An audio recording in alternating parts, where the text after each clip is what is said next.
இங்கே இருக்கிற எல்லோருக்கும் வணக்கம். இந்த உங்களை எல்லாம் நான் வரும்பொழுது என்னை ரொம்ப கலாட்டா பண்ணுவீங்கன்னு பயந்துக்கிட்டே வந்தேன். ஏன்னா வரும்போது ஏன்னா எனக்கு எப்பொழுதுமே கொஞ்சம் நானும் மாணவனாக இருந்ததுனால நமக்கு என்னென்ன விஷயங்கள் தெரியுங்கிறது எனக்கும் தெரியும். இந்த வளாகத்துக்கு அண்ணாமலை யூனிவர்சிட்டிக்கு நான் ஒரு 45 வருஷத்துக்கு முன்னாடி வந்திருக்கிறேன் முதல் தடவையாக. அப்போ உங்களை மாதிரி இருக்கும் பொழுது வந்தேன். ஒரு விண்ணப்ப படிவம் வாங்கிறதுக்காக வந்தேன். அதாவது அப்ளிகேஷன் ஃபாரம், அந்த விவசாய படிப்புக்காக வாங்கிட்டு போனேன். அதுக்கு பிறகு கோயம்புத்தூர் விவசாய கல்லூரியிலேயும் போய் வாங்கிட்டு வந்து 2 இடத்துக்கும் விண்ணப்பம் போட்டேன். அங்கேருந்து முதல்ல விண்ணப்பம் வந்தது, அதனால் அங்கே போய் சேர்ந்தேன். இல்லைன்னா இன்றைக்கி நானும் இங்கே ஒரு பழைய மாணவனாக இருக்க வேண்டிய ஆள் முன்னாடி அந்த விண்ணப்பம் இங்கே சேர்ந்துருக்கலாம். எதுக்காக நான் சொன்னேன்னா, இந்த மாதிரி கல்லூரி விழாக்களில் பேசுகிறதுங்கிறது ரொம்ப கொஞ்சம் சங்கடம். அதாவது அந்த தொழில்முறை பேச்சாளர்களுக்கு அது ரொம்ப சாமர்த்தியமாக இருக்கலாம். நான் ஒரு தொழில்முறை பேச்சாளர் கிடையாது. ஏதோ வானொலி தொலைக்காட்சி பேசுகிறதுனால மறுபடியும் இங்கே கூப்பிட்டு பேச சொன்னாங்க. இது மாதிரி ஏன் பேச தயக்கம்னா, இந்த வயசில் ஒருத்தர் பேசுகிறத ரொம்ப நேரம் கேட்டுக்கிட்டு இருக்கிறது ரொம்ப கஷ்டம். அது உங்களுக்கு நல்லா தெரியும். ஏன் பேச தயக்கம்னா, இந்த வயசில் ஒருத்தர் பேசுகிறத ரொம்ப நேரம் கேட்டுக்கிட்டு இருக்கிறது ரொம்ப கஷ்டம். அதுங்கிறது எனக்கும் நல்லா தெரியும். அதில் என்ன, சின்ன குழந்தைகள்லேருந்து பெரியவங்க வரைக்கும் நான் பார்த்துருக்குறேன். இது மாதிரி அந்த எல்கேஜி யூகேஜி படிக்கிற குழந்தைகள் இருக்கு இல்லையா, அதில் கூப்பிட்டு என்னை பேச சொல்லுவாங்க சென்னையில். அவங்களுக்கு மாதிரி இந்த குழந்தைகளை உட்கார வச்சு காக்கா கதை நரி கதை ஏதாவது சொல்கிறது உண்டு. அப்படி சொல்லும் பொழுது அவங்க எப்போ பொறுமை இழக்கிறாங்கங்கிறதுக்கு ஒரு அடையாளம் என்னென்னா, அந்த முதல் வரிசையில் உட்காந்துருக்கிற குழந்தை லேசாக தரையை கீறுவான், லேசாக அப்படி இல்லைன்னா பக்கத்தில் இருக்கிறவனை ஒரு பென்சிலால் குத்துவான். இது அவன் பொறுமை இழக்கிறான்னு அர்த்தம். அதுபோல் ஒவ்வொரு இடத்துல, இப்போ பள்ளிக்கூடத்தில் ஹைஸ்கூலுன்னா கொட்டாய் விடுவார்கள். இப்போ காலேஜுன்னா இது மாதிரி பண்ணுவீங்க, ஏதாவது விசில் அடிக்கிறது இப்படி. அதனால் எப்போ முடிக்கணும் எப்போ தொடங்கணுங்கிறது அது ஒரு பெரிய முக்கியமான கட்டம். இதில் எனக்கு ரொம்ப பிடிச்சது இந்த முதியோர் இல்லங்களில் பேசுகிறது தான் ரொம்ப பிடிக்கும். அந்த சென்னையில் பென்ஷனர் அசோசியேஷன் இருக்குது. அதாவது முதியவர்கள் எல்லாம் 80 வயசு 85 வயசை தாண்டினவங்க, ஒரு காலத்தில் பெரிய பதவியிலேருந்து ஓய்வு பெற்றவர்கள். அவங்க கூப்பிட்டு என்னை பேச சொல்லுவாங்க. அதுக்கு மட்டும் யாரும் எந்த சத்தமும் போட மாட்டாங்க. நானும் எவ்வளவு நேரம் வேணாலும் பேசிக்கிட்டு இருப்பேன். அவ்வளவு பேர் முகமும் என்னையே கவனிச்சிக்கிட்டு இருக்கோம். என்ன காரணம்னா, காது கேட்காது.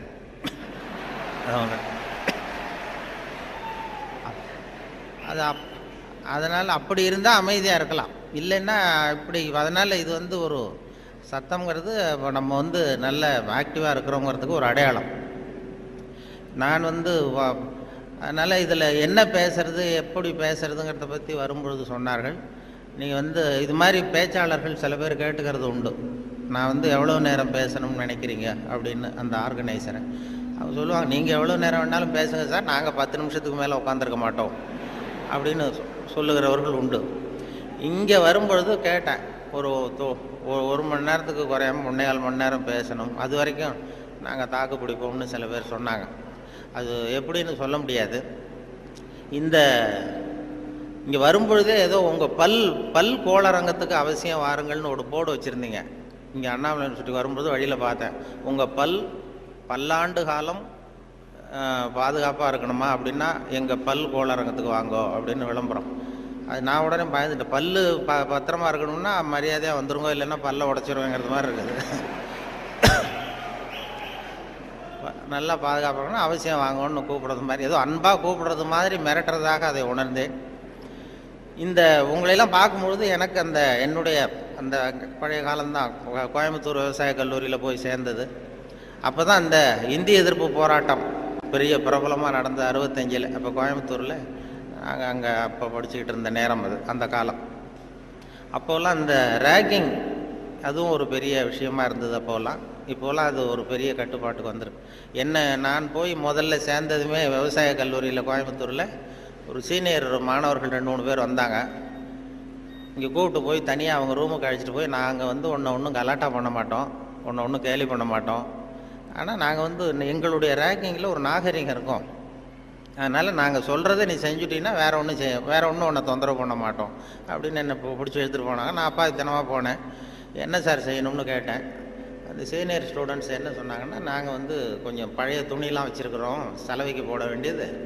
அது அங்கே போய் சலவை கடையில் எங்களுக்காக இதை கொண்டு போய் நீ போட்டுட்டு வரணும், அவ்வளோதான், வேறு ஒன்றும் இல்லை அப்படின்னாங்க. பரவாயில்ல, இவ்வளவு நாகரிகமான ஒரு ரேக்கிங் நடக்குதே அப்படின்னு சொல்லி, இதை எங்கே சார் போடணும், நான் போட்டுறேன், செலவு கடை எங்கே இருக்குன்னா அதுவும் தெரியுது பாரு அப்படின்னு சொல்லி சொன்னாங்க. உடனே அவங்க பழைய துணியெல்லாம் மூட்டை கட்டி கொண்டு போய் அப்படியே போட்டு நீ ரூமுக்கு போகலாம்ப்பா, வேறு ஒன்றும் நாங்கள் ஒன்றும் பண்ண மாட்டோம்ட்டாங்க. நான் இந்த பழைய துணியை தூக்கிட்டு போய் அங்கே கதவை தட்டி திறந்து விட்ற வெளில வந்தார். இந்தாங்க சார் என்னென்னு கேட்டபோது, இது பழைய துணி சலவைக்காக போட வந்தேன் அப்படின்னேன். யார் கொடுத்தது அப்படின்னு கேட்டார். அந்த பழைய மாணவர்கள், அந்த சீனியர் ஸ்டூடெண்ட்ஸு கொடுத்தாங்கன்னு. கவலைப்படாத, நீ இங்கே வச்சுட்டு போ, நான் பார்த்துக்கிறேன், நான் தான் வார்டன். இது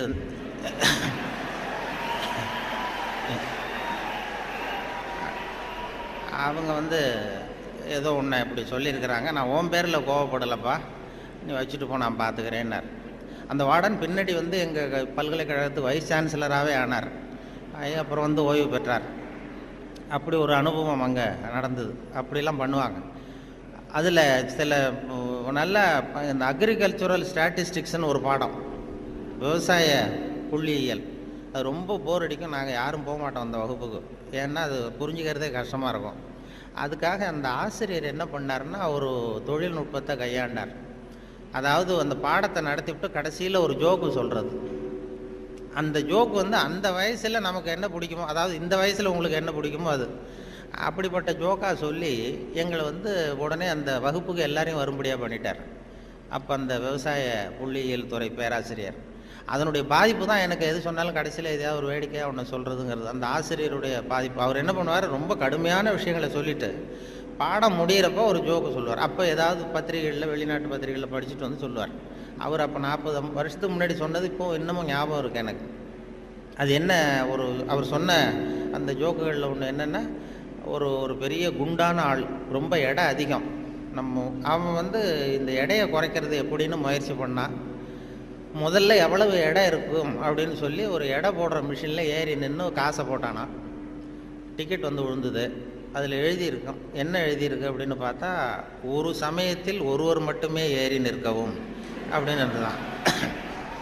இவன் புரிஞ்சுக்கிட்டான், என்ன ஆச்சுன்னா, சரி நமக்கு நிலைமை சரியில்லை, இது எப்படியும் எடையை குறைக்கணும், இதுக்கு என்ன பண்ணுறதுன்னா, அந்த நேரம் அமெரிக்கா போக வேண்டிய வாய்ப்பு கிடச்சிது. அமெரிக்கா போய் அங்கே சுற்றி பார்த்துக்கிட்டு இருக்கும்போது ஒரு இடத்துல போர்டு போட்டிருந்துதான், உங்கள் எடை குறைய வேண்டுமா, இங்கே வாருங்கள் அப்படின்னு விளம்பரம். உடனே இவன் ஆவலாக அங்கே போனான். அங்கே ஒரு இடத்துல அந்த மேனேஜர் மாதிரி ஒரு ரிசப்ஷனில் ஒரு பொண்ணு உட்காந்துருந்தது. என்ன ஏன்னா, நான் இந்தியாவிலேருந்து வந்திருக்கேன், எனக்கு எடை குறையணும் அப்படின்னா, உனக்கு ஆர்டினரி ட்ரீட்மெண்ட் வேணுமா, ஸ்பெஷல் ட்ரீட்மெண்ட் வேணுமா, ஆர்டினரி டீலக்ஸ்ன்னு 2 ட்ரீட்மெண்ட்டு கொடுக்குறோம் எடையை குறைக்கிறதுக்கு, உனக்கு எது வேணும்னு கேட்டிருக்க அந்த அம்மா. இவன் பார்த்தான், எதுக்கு அனாவசியமாக செலவு, ஆர்டினரி ட்ரீட்மெண்ட்டே போகிறோம் அப்படின்ட்டுருக்கான்.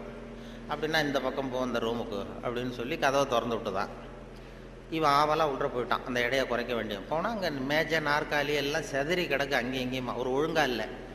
ஒரு பெரிய ஹால், அதில் அந்த மூலையில் வந்து ஒரு பொண்ணு நின்றுட்டுருக்கு, ஒரு 16 வயசு பொண்ணு நின்றுட்டுருக்கு, அரைகுறை ஆடையோட.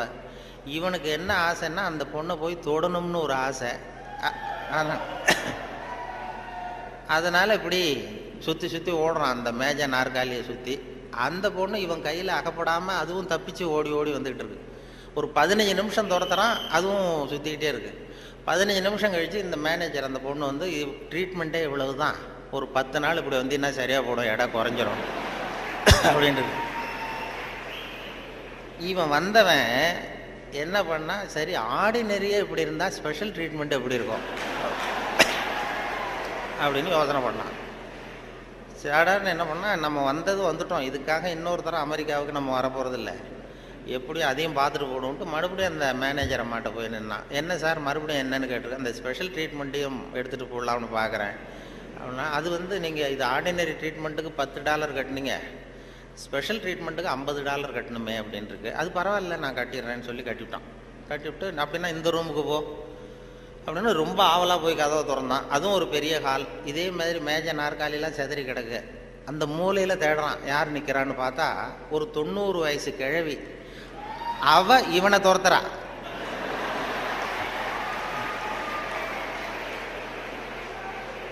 இவன் தப்பிச்சா போறோம்னு சுற்றி சுற்றி ஓடி வரான். சுற்றி வந்து வெளியில் வந்து விறுவிறுக்க ஓடி வந்து போகிறோம் சார் அப்படின்னா, இது ஒரு 4 நாள்லேயே சரியாக போடுங்க உங்களுக்கு அப்படின்ட்டு வந்துட்டான். இதை எங்கள் ஆசிரியர் கோயம்புத்தூர் விவசாய கல்லூரியில் ஒரு பாடத்தை, கடுமையான பாடத்தை நடத்திவிட்டு, அக்ரிகல்ச்சுரல் ஸ்டாட்டிஸ்டிக்ஸுங்கிற பாடத்தை நடத்திட்டு கடைசியில் சொன்ன ஜோக் அது எங்களுக்கு, அதாவது வகுப்புக்கு தவறாமல் போகணுங்கிறதுக்காக அவர் சொன்னது அது. இப்போ அதனுடைய விளைவு என்னென்னா, இப்போ எனக்கு 45 வருஷம் 50 வருஷம் கழித்து அந்த ஜோக்கு ஞாபகம் இருக்குது, பாடம் மறந்து போச்சு. இப்படி தான் வந்து கடுமையான விஷயங்களை வந்து நம்மளை வந்து பண்ணி சொல்லி கொடுக்கறது வழக்கம். அதே போல் எனக்கு இந்த பொறியியல் துறைக்கும் வர வேண்டிய வாய்ப்பு கிடைச்சிது. நம்ம படித்து முடித்ததுமே சில பேர் எங்கள் பெற்றோர்கள் எல்லாரும் ஆலோசனை பண்ணாங்க, பொறியியலுக்கு அனுப்பலாம், இன்ஜினியர் ஆக்கலாம் பையனை அப்படின்னு. அப்புறம் எல்லாம் இப்போ சில பேர் சொன்னாங்க, அதுக்கெல்லாம் நம்ம பையன் சரியாக வரமாட்டான், அதுக்கெல்லாம் கொஞ்சம் புத்திசாலித்தனம் வேணும் அப்படி இப்படின்னு சொல்லி அதை பண்ணி விட்டாங்க. அப்போது சொல்கிறது உண்டு, ஒரு பையனுக்கு வந்து சின்ன வயசுலேயே அவனை வந்து எந்த துறையில் சேர்க்கறது அப்படிங்கிறது ஒரு முக்கியமான விஷயம். ஒரு அம்மாவுக்கு தன்னுடைய பையனை எதில், இன்ஜினியரிங் காலேஜில் சேர்க்கணும்னு ஆசை. எந்த துறையில் சேர்க்கறது, சிவில் இன்ஜினியர் ஆக்கலாமா, மெக்கானிக்கல் இன்ஜினியர் ஆக்கலாமா, அதை வந்து அல்லது எலக்ட்ரிக்கல் இன்ஜினியர் ஆக்கலாமா அப்படின்னு ஒரு அம்மாவுக்கு ஆசை. அப்போ எல்லா துறையும் இருக்கீங்கன்னு அர்த்தம். இந்த பையனை எந்த துறையில் சேர்க்கறது அம்மாவுக்கு முடிவு பண்ண முடியல, அப்பாவாலையும் ஒன்றும் சொல்ல முடியல. உடனே இவர் என்ன பண்ணார், பையனை அழைச்சிட்டு ஒரு மனோதத்துவ டாக்டர்கிட்ட போனார். ஒரு உளவியல் டாக்டர்கிட்ட போய், சைக்கியாட்ரிஸ்ட், இது மாதிரி என்னம்மா விஷயம்னு கேட்டிருக்காரு அந்த டாக்டர். ஒன்றும் இல்லை சார், என் பையனை வந்து மேற்கொண்டு படிப்புக்கு சேர்க்கணும், இன்ஜினியரிங் காலேஜில் சேர்க்கணும். சிவில் இன்ஜினியர் தேவலாமா, மெக்கானிக்கல் இன்ஜினியரா, எலக்ட்ரிக்கல் இன்ஜினியரா, எது இவனுடைய சுபாவத்துக்கு தகுந்தாப்புல நீங்கள் வந்து ஒரு துறையை சொன்னீங்கன்னா அது ஈஸியாக இருக்கும் படிக்கிறதுக்கு. அதுதான் உங்களை மன ரீதியாக நீங்கள் ஆராய்ச்சி பண்ணி சொல்லுங்கன்னு அழைச்சிட்டு வந்துருக்கு. இது ஒன்றும் கஷ்டம் இல்லைம்மா, ஈஸியாக கண்டுபிடிச்சிடலாம் அப்படின்னு அந்த டாக்டர். உடனே அந்த பையனை கூப்பிட்டு, என்னப்பா நல்லா இருக்கே அப்படின்னு தட்டி கொடுத்தார். சின்ன பையன், பொடியன். இவனுடைய சுபாவம் என்னங்கிறத நான் ஈஸியாக கண்டுபிடிச்சி சொல்லிடுறேன், அதுக்கு தகுந்தாப்புல இப்போ இருந்தே சொல்லி கொடுத்து நீங்கள் பழக்கி கொண்டு வரலாம் அப்படின்னு சொல்லிட்டு ஒரு நர்ஸை கூப்பிட்டார். நர்ஸ்னு தான் அந்த அம்மா வந்தது. இந்த பாரு, இது மாதிரி ஒரு மேஜையில் ஒரு சுத்தியல் கொண்டு வந்து வை, ஒரு கொரடு கொண்டு வந்து வை, ஒரு ஸ்க்ரூ டிரைவரை கொண்டு வந்து வை. இந்த பையனை அப்படி கொண்டு வந்து விடுவோம். இவன் சுத்தியலை போய் தொட்டான்னு எடுத்தான்னா ஆசையாக ஏதாவது ஒன்று எடுப்பான். சுத்தியல் எடுத்தான்னா சிவில் இன்ஜினியருக்கு படிக்க வச்சுருவோம், கொரடை எடுத்தான்னா மெக்கானிக்கல் இன்ஜினியருக்கு படிக்க வச்சுருவோம், ஸ்க்ரூ டிரைவர் எடுத்தான்னா எலக்ட்ரிக்கல் இன்ஜினியர் படிக்க வச்சுருவோம். இது அவனுடைய சுபாவத்தை கண்டுபிடிக்கிறது சுலபமான வழி அப்படின்னு டாக்டர் சொல்லிட்டார். ரொம்ப ஈஸியாக அந்த நர்ஸு கொண்டு வந்து ஒரு கொரடு, ஒரு சுத்தியல், கொரடு, ஸ்க்ரூ டிரைவர் வச்சுட்டு அப்படி ஒதுங்கி நின்றுது. பையனை கொண்டு வந்து விட்டாங்க. பையன் என்ன பண்ணான், நேராக போய் அந்த நர்ஸை கட்டி பிடிச்சிக்கிட்டான்.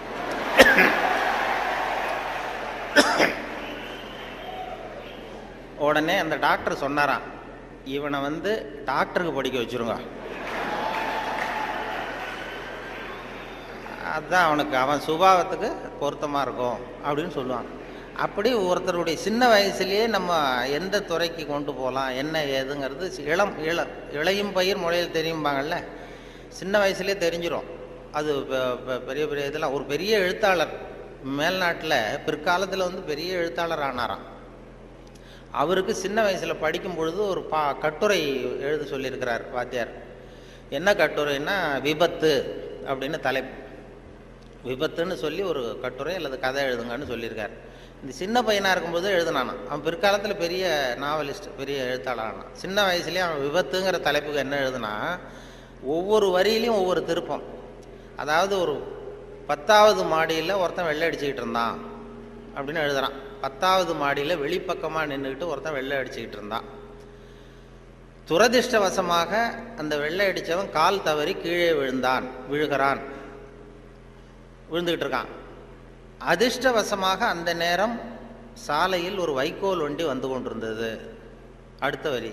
அடுத்தது, துரதிர்ஷ்டவசமாக அந்த வைக்கோலின் நடுவே ஒரு கடப்பாரை சொருகியிருந்தார்கள். அதிர்ஷ்டவசமாக இவன் அந்த கடப்பாறையில் விழவில்லை, துரதிர்ஷ்டவசமாக அவன் வைக்கோலிலும் விழாமல் தரையில் விழுந்து செத்து போட்டான் அப்படின்னு. இந்த ஆள் இதை எழுதினவன் பிற்காலத்தில் பெரிய எழுத்தாளர் ஆகிட்டாரான், பெரிய இதாகி. அப்படி சுபாவம் சின்ன வயசுலேயே தெரியும் யார் யாருக்கு என்ன அப்படின்னு சொல்லி. நமக்கெல்லாம் அது இப்போ நம்ம ஆசிரியர்களுக்கே சில சுபாவங்கள் உண்டு. அது உங்களுக்கெல்லாம் தெரிஞ்ச விஷயமா இருக்கும். ஒவ்வொரு அவங்கவுங்க துறை சம்மந்தப்பட்ட இதாக இருக்கும். அதாவது ஒரு 3 பேராசிரியர்கள் ஒரு ஊருக்கு போனாங்க. ஒரு பெரிய பல்கலைக்கழகத்தில் இது மாதிரி பேசுறதுக்கு 3 துறை பேராசிரியர்கள் போனாங்க. ஒரு உடற்பயிற்சி ஆசிரியர், ஒரு ஃபிசிக்ஸ் பேராசிரியர், ஒரு கணக்கு வாத்தியார், 3 பேரும் போனாங்க.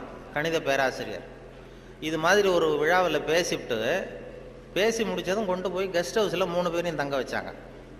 நாளைக்கு மறுநாள் அவங்க ஊருக்கு போகணும். இது மாதிரி விழாவில் கலந்துக்கிட்டு முடிஞ்சதும் கணித பேராசிரியருக்கு ஒரு ரூம், இவருக்கு அந்த ஃபிசிக்ஸ் பேராசிரியருக்கு ஒரு ரூமு, உடற்பயிற்சி ஆசிரியருக்கு ஒரு ரூம் போட்டு கொடுத்தாச்சு. இது மேல்நாட்டில் நடந்தது. அதனால் என்னென்னா அவங்களுக்கு அந்த ஆகாரம்லாம் டப்பாவிலே வச்சுருக்குறாங்க.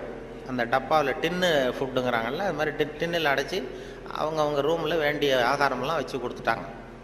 கொண்டு போய் விட்டு வந்துட்டாங்க.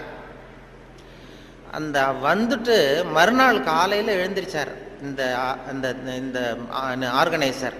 அப்போ தான் அவருக்கு அப்படியே பதறி போயிட்டார். ராத்திரி அந்த 3 பேராசிரியர்களுக்கும் 3 டப்பாவில் உணவு கொடுத்தோம், ஆகாரம்.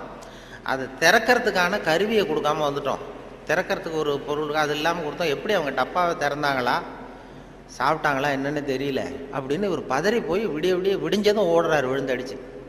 இந்த வரவேற்ற ஓடி போய் முதல்ல அந்த உடற்பயிற்சி ஆசிரியர் கதவை திறந்தாராம். ரூமை திறந்தா அவர் நிம்மதியாக தூங்கிட்டு இருக்காரு. டப்பா திறந்து கிடக்கு, சாப்பிட்டுட்டு நிம்மதியாக தூங்கிட்டு இருக்காரு. உடனே இவர் போய் தட்டி எழுப்பி, எப்படி சார் அந்த டப்பாவை திறந்தீங்க, அந்த இதை கொடுக்கலையே நாங்கள் உங்களுக்கு அப்படின்னு.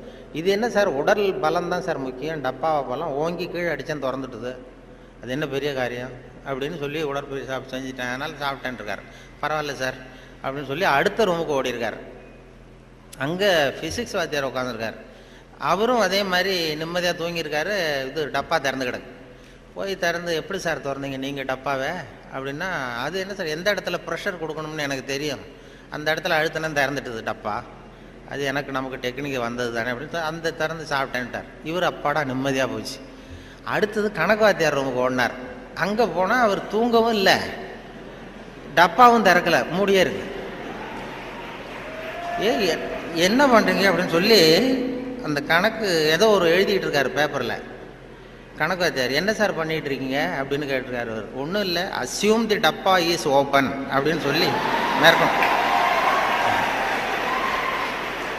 மேற்கொண்டு கணக்கு போட்டுக்கிட்டு இருக்காரு சார் அப்படின்னாராம். இது ஒவ்வொருத்தருக்கும் ஒரு சுபாவங்கிறது அது இயல்பாக அமையிறது. ஆசிரியர்களுக்கு எல்லாருக்குமே அப்படி அமையிறது. என்னோட படித்தவர்கள் இன்னைக்கு பல பேர், இப்போ ஒருத்தன் தான் சின்ன வயசில் ஒரு பையன் ஜானகிராமன் ஒருத்தன் பக்கத்தில் என்ன பென்சிலாலேயே குத்திக்கிட்டு இருப்பான். இன்னைக்கு அவன் கும்பகோணத்தில் இன்னைக்கு பெரிய டாக்டர், எல்லாருக்கும் ஊசி போட்டுக்கிட்டான். அப்படி சின்ன வயசுலேயே சுபாவம், அங்கே யார் யார் எப்படி வருவாங்க அப்படின்னு தெரியும். அவங்களுடைய அந்த படிக்கும் பொழுதே அந்த இது தெரியும். என்னோட படித்தவர்கள் நிறைய பேர் அது மாதிரி ஒவ்வொரு துறையில் வந்திருக்கிறாங்க. சில பேர் இந்த நான் சொன்னது மாதிரி மேல்நாட்டில் ஒரு பெரிய பிரபலமான வக்கீல். அந்த வக்கீல் சின்ன வயசு அவர்கிட்ட வாதாடுறதுக்கு எல்லாரும் பயப்படுவாங்களாம்.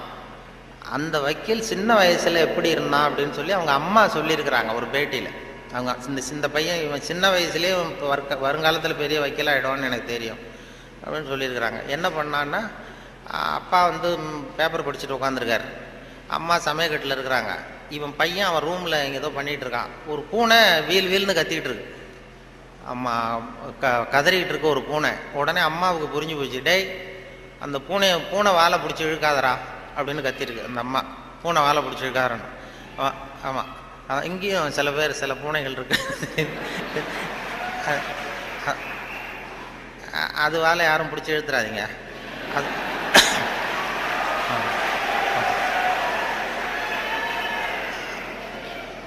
பூனை வாழை பிடிச்சிருக்காருன்னு அந்த அம்மா கத்திருக்கு. அப்பா அவன் சொன்னானா, அம்மா நான் பூனை வாழை பிடிச்சி இழுக்கலை, பூனை தான் அது வாழை பிடிச்சி இழுத்துக்கிட்டு இருக்குன்றான்.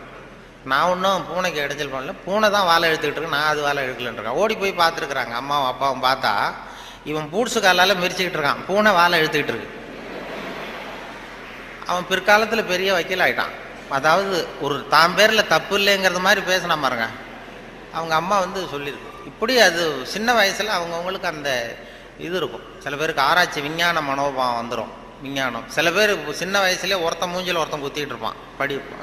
சின்ன இளம் வயசுலேயே ஒருத்தன் மூஞ்சில் ஒருத்தன் குத்திட்டு இருப்பான். அவங்கெல்லாம் பிற்காலத்தில் சட்டசபைக்கு வரலாம். சட்டசபைக்கு வந்து பெரிய அவங்க சுபாவத்துக்கு தகுந்த மாதிரி ஒரு துறையை தேர்ந்தெடுக்கணும். அதனால் இதில் எல்லாம் இப்போ பொறியியல் மாணவர்கள் தான் இருக்கிறாங்களா, எல்லாரும் கலந்துருக்கிறாங்களான்னு தெரியல.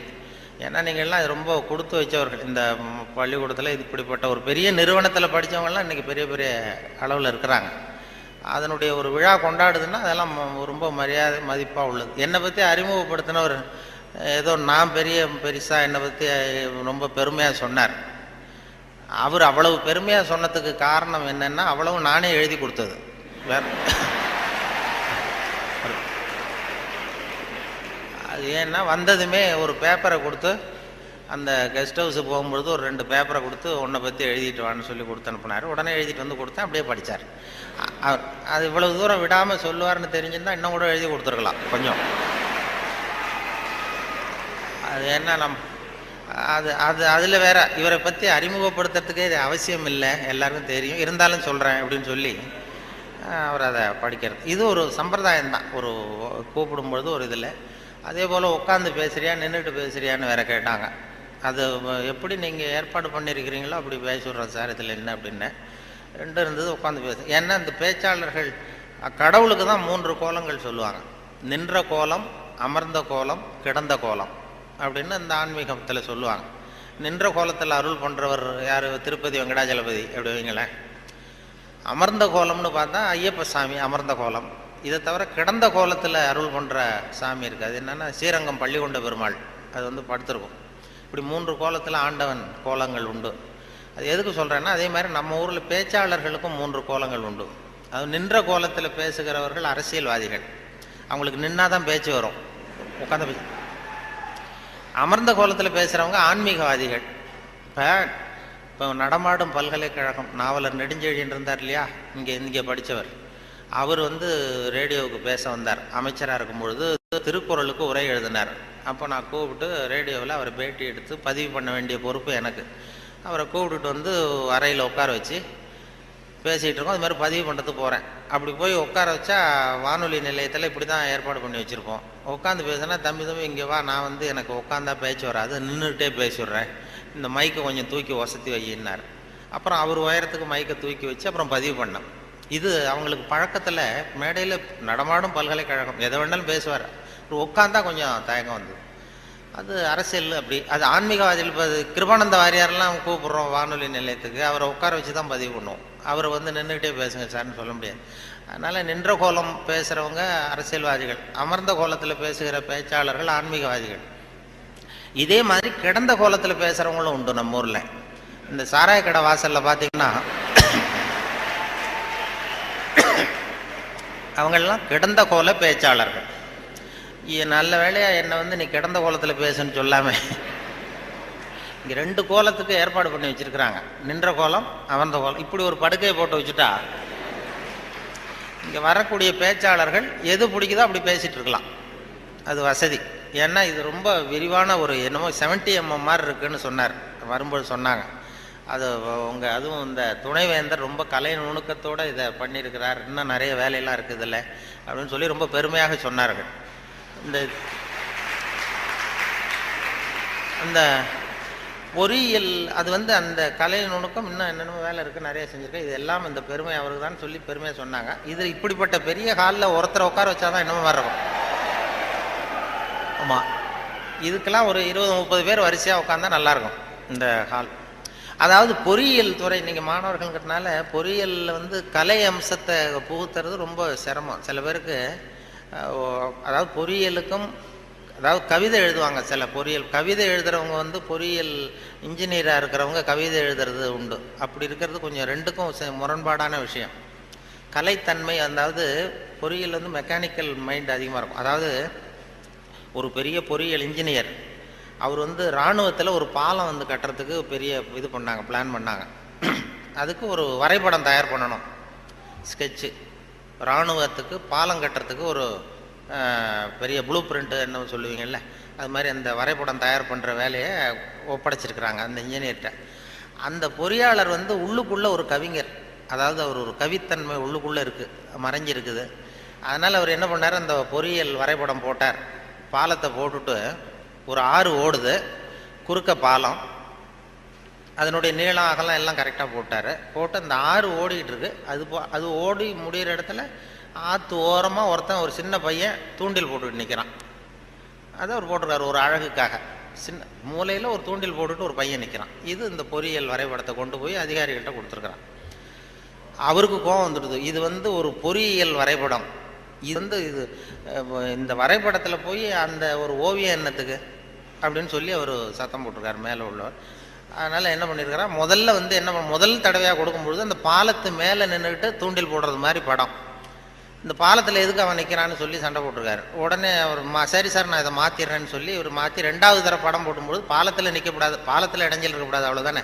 பாலத்தை சரியாக போட்டு மூலையில் கொண்டு போய் தூண்டில் போட்டு நிற்கிறான். மறுபடியும் கூப்பிட்டு அவன் படமே இருக்கக்கூடாது இந்த இதில், இந்த வரைபடம் மட்டும்தான் இருக்கணும் போடுன்னார். உடனே இவன் வந்து பாலம் போட்டான், 6 பாலம் சரியாக போட்டுட்டு இந்த மூலையில் பார்த்தா அவன் நிற்கிற இடத்துல அவன் இல்லை. அந்த இடத்துல சின்ன ஒரு கல்லறை, இந்த சிறுவன் இங்கேயே புதைக்கப்பட்டிருக்கிறான் அப்படின்னு எழுதிட்டான். அதாவது அந்த உள்ளுக்குள்ளே இருக்கிற அந்த கவிஞனை ஒன்றும் பண்ண முடியாது. சில பொறியியல் படிக்கிற மாணவர்கள் நீங்கள் நிறைய பேர் கவிதை எழுதலாம், அது எப்படியாவது வெளியில் வந்துக்கிட்டு தான் இருக்கும். அது வந்து பியூராக அந்த வரைபடத்தில் கூட அவனை மறைக்க முடியல பாருங்கள், அப்படி இருக்கும். அது மாதிரி சொல்கிறது உண்டு அவங்கவுங்க அந்த இதில். அதனால் இந்த பேச்சு, இந்த சொன்னார்கள், இந்த நகைச்சுவை உணர்வுங்கிறது ரொம்ப அவசியம், அதை பற்றி சொல்லணும் போகணும் வரணும்னு சொல்லி சொன்னாங்க. நகைச்சுவை உணர்வுங்கிறது நமக்கு சின்ன வயசுலேருந்து நாம் பிறந்து 6 வாரத்தில் தான் சிரிக்க ஆரம்பிக்கிறோமா. ஒரு குழந்தை பிறந்து 6வது வாரம் தான் சிரிக்க ஆரம்பிக்கும். ஒரு கிளுகிழுப்பை கொண்டு போய் குழந்தை முகத்துக்கிட்ட ஆட்டினா சிரிக்குது. அதே கிளுகிழுப்பை ஒரு தாத்தா முகத்துக்கிட்ட ஆட்டுங்க கோவம் வந்துடும், குச்சி கிச்சிருந்தா எடுத்து அடிச்சிருவார். ஏன்னா அப்படி இருந்தவர் அப்படி ஆயிட்டார். ஒரு காலத்தில் அப்படி இருந்தவர் அப்படி சின்ன வயசில் ஒரு கிளுகிழுப்ப சத்தத்துக்கு சிரித்தவர் அதே சத்தத்துக்கு டென்ஷன் ஆகிறாருன்னா அப்படி தான் மனுஷனுடைய வாழ்க்கை வீணாக போகுது. அந்த இயல்பு தன்மை மாறாமல் இருக்கணுமா அந்த சிரிப்பு தன்மை வந்து. ஆனால் சிரிப்புங்கிறது ஒரு பாவமான செயல்னு காலங்காலமாக போதிக்கப்பட்டு வந்திருக்கிறோம். எப்படி போதிக்கப்பட்டு வந்திருக்கிறோம்னா, ஒரு முதலாளிக்கு முன்னாடி தொழிலாளி சிரித்தா மரியாதை குறைச்சால், ஒரு ஆஃபீஸருக்கு முன்னாடி பியூனு சிரித்தா மரியாதை குறைச்சால், இப்படி சொல்லி சொல்லி சிரிப்புங்கிறது எதுவும் மரியாதை குறைவான செயல்னு காலங்காலமாக போதிக்கப்பட்டு வந்து இப்போ சிரிப்பு தன்மை வந்து சிறைப்பட்டு போச்சான் நம்ம உடம்புக்குள்ளே. இந்த சிறைப்பட்டிருக்கிற சிரிப்பை வெளியில் கொண்டு வர்றதுக்கு தான் ஜோக்குன்னு ஒரு சாவியை போட வேண்டியிருக்கு. வேறு ஜோக்குக்கும் சிரிப்புக்கும் சம்மந்தமே இல்லை, அது ஒரு சாவியாக உபயோகப்படுது. ஏற்கனவே இருக்கிற இயல்பு தன்மையை வெளியில் கொண்டு வர்றது. அந்த குழந்தை தன்மையோடு இருக்கணும், குழந்தைத்தனம் தான் இருக்கக்கூடாதே தவிர அந்த குழந்தைத்தன்மை கடைசி வரைக்கும் நமக்கு நீடிச்சதுன்னா ஹார்ட் அட்டாக் வராது. குழந்தைத்தன்மை வேறு, குழந்தைத்தனம் வேறு. குழந்தைத்தன்மை பெரிய வயசானா கூட குழந்தைத்தன்மையோடு இருக்கலாம். இப்போ ஒரு அம்மா வந்து ஒரு பிள்ளைய எழுப்பிச்சான், தட்டி எழுப்பியிருக்கு காலையில் விடிய காலம். அம்மா வந்து எழுந்துடுறா காலேஜுக்கு நேரம் ஆயிட்டுது அப்படின்னு எழுப்பிச்சான். அந்த புள்ள இழுத்து போத்திட்டு நான் காலேஜுக்கு போக மாட்டேம்மா, எனக்கு போகிறதுக்கு பிடிக்கலன்னு இருக்கு. அந்த அம்மா விடலை, வயசான அம்மா, நீ போய் தாண்டா ஆகணும் அப்படின்ட்டுருக்கு. அந்த புள்ள எழுந்திரிச்சு உட்காந்து கேட்டிருக்கு, ஏம்மா என்னை வந்து ஏன் இப்படி தொந்தரவு பண்ணுற தூங்க விடாமல் அப்படின்ட்டுருக்கு. அப்போ அந்த அம்மா சொல்லிச்சான், நீ வந்து காலேஜுக்கு ஏன் போக மாட்டேங்கிற, அதுக்கு 2 காரணம் சொல்லு அப்படின்ட்டுருக்கு. அந்த அம்மா பிள்ளைய கேட்டிருக்கு, நீ காலேஜுக்கு ஏன் போக மாட்டேங்கிற 2 காரணம் சொல்லு. அப்போ அந்த பிள்ளை சொல்லிச்சான், ஏன் போக மாட்டேன்னா ஒரு காரணம் அங்கே இருக்கிற மாணவர்களுக்கெல்லாம் என்ன பிடிக்கல, பசங்களுக்கெல்லாம் என்ன பிடிக்கல. 2வது காரணம் அங்கே இருக்கிற வாத்தியார்களுக்கும் என்ன பிடிக்கல, ஆசிரியர்களுக்கும் பிடிக்கல, மாணவர்களுக்கும் பிடிக்கல, அதனால் நான் போக மாட்டேன் அப்படின்னு சொல்லி படுத்துட்டுது. அதுக்காக நீ வந்து போகாமல் இருக்கக்கூடாதா, காலேஜுக்கு போய் தான் ஆகணும்னு மறுபடியும் எழுப்புது அந்த அம்மா, வயசான அம்மா. அப்புறம் எழுந்திரிச்சு உட்காந்துக்கிட்டு அந்த புள்ள கேட்டு தான், என்ன எதுக்கு காலேஜுக்கு போகணும்னு நீ சொல்கிற, அதுக்கு 2 காரணம் சொல்லு அப்படின்ட்டு. அப்போ அந்த அம்மா சொல்லிச்சான், டே ஏன் சொல்கிறேன்னா, முதல் காரணம் உனக்கு வயசு 54, 2வது காரணம் நீ தான் பிரின்சிபால்.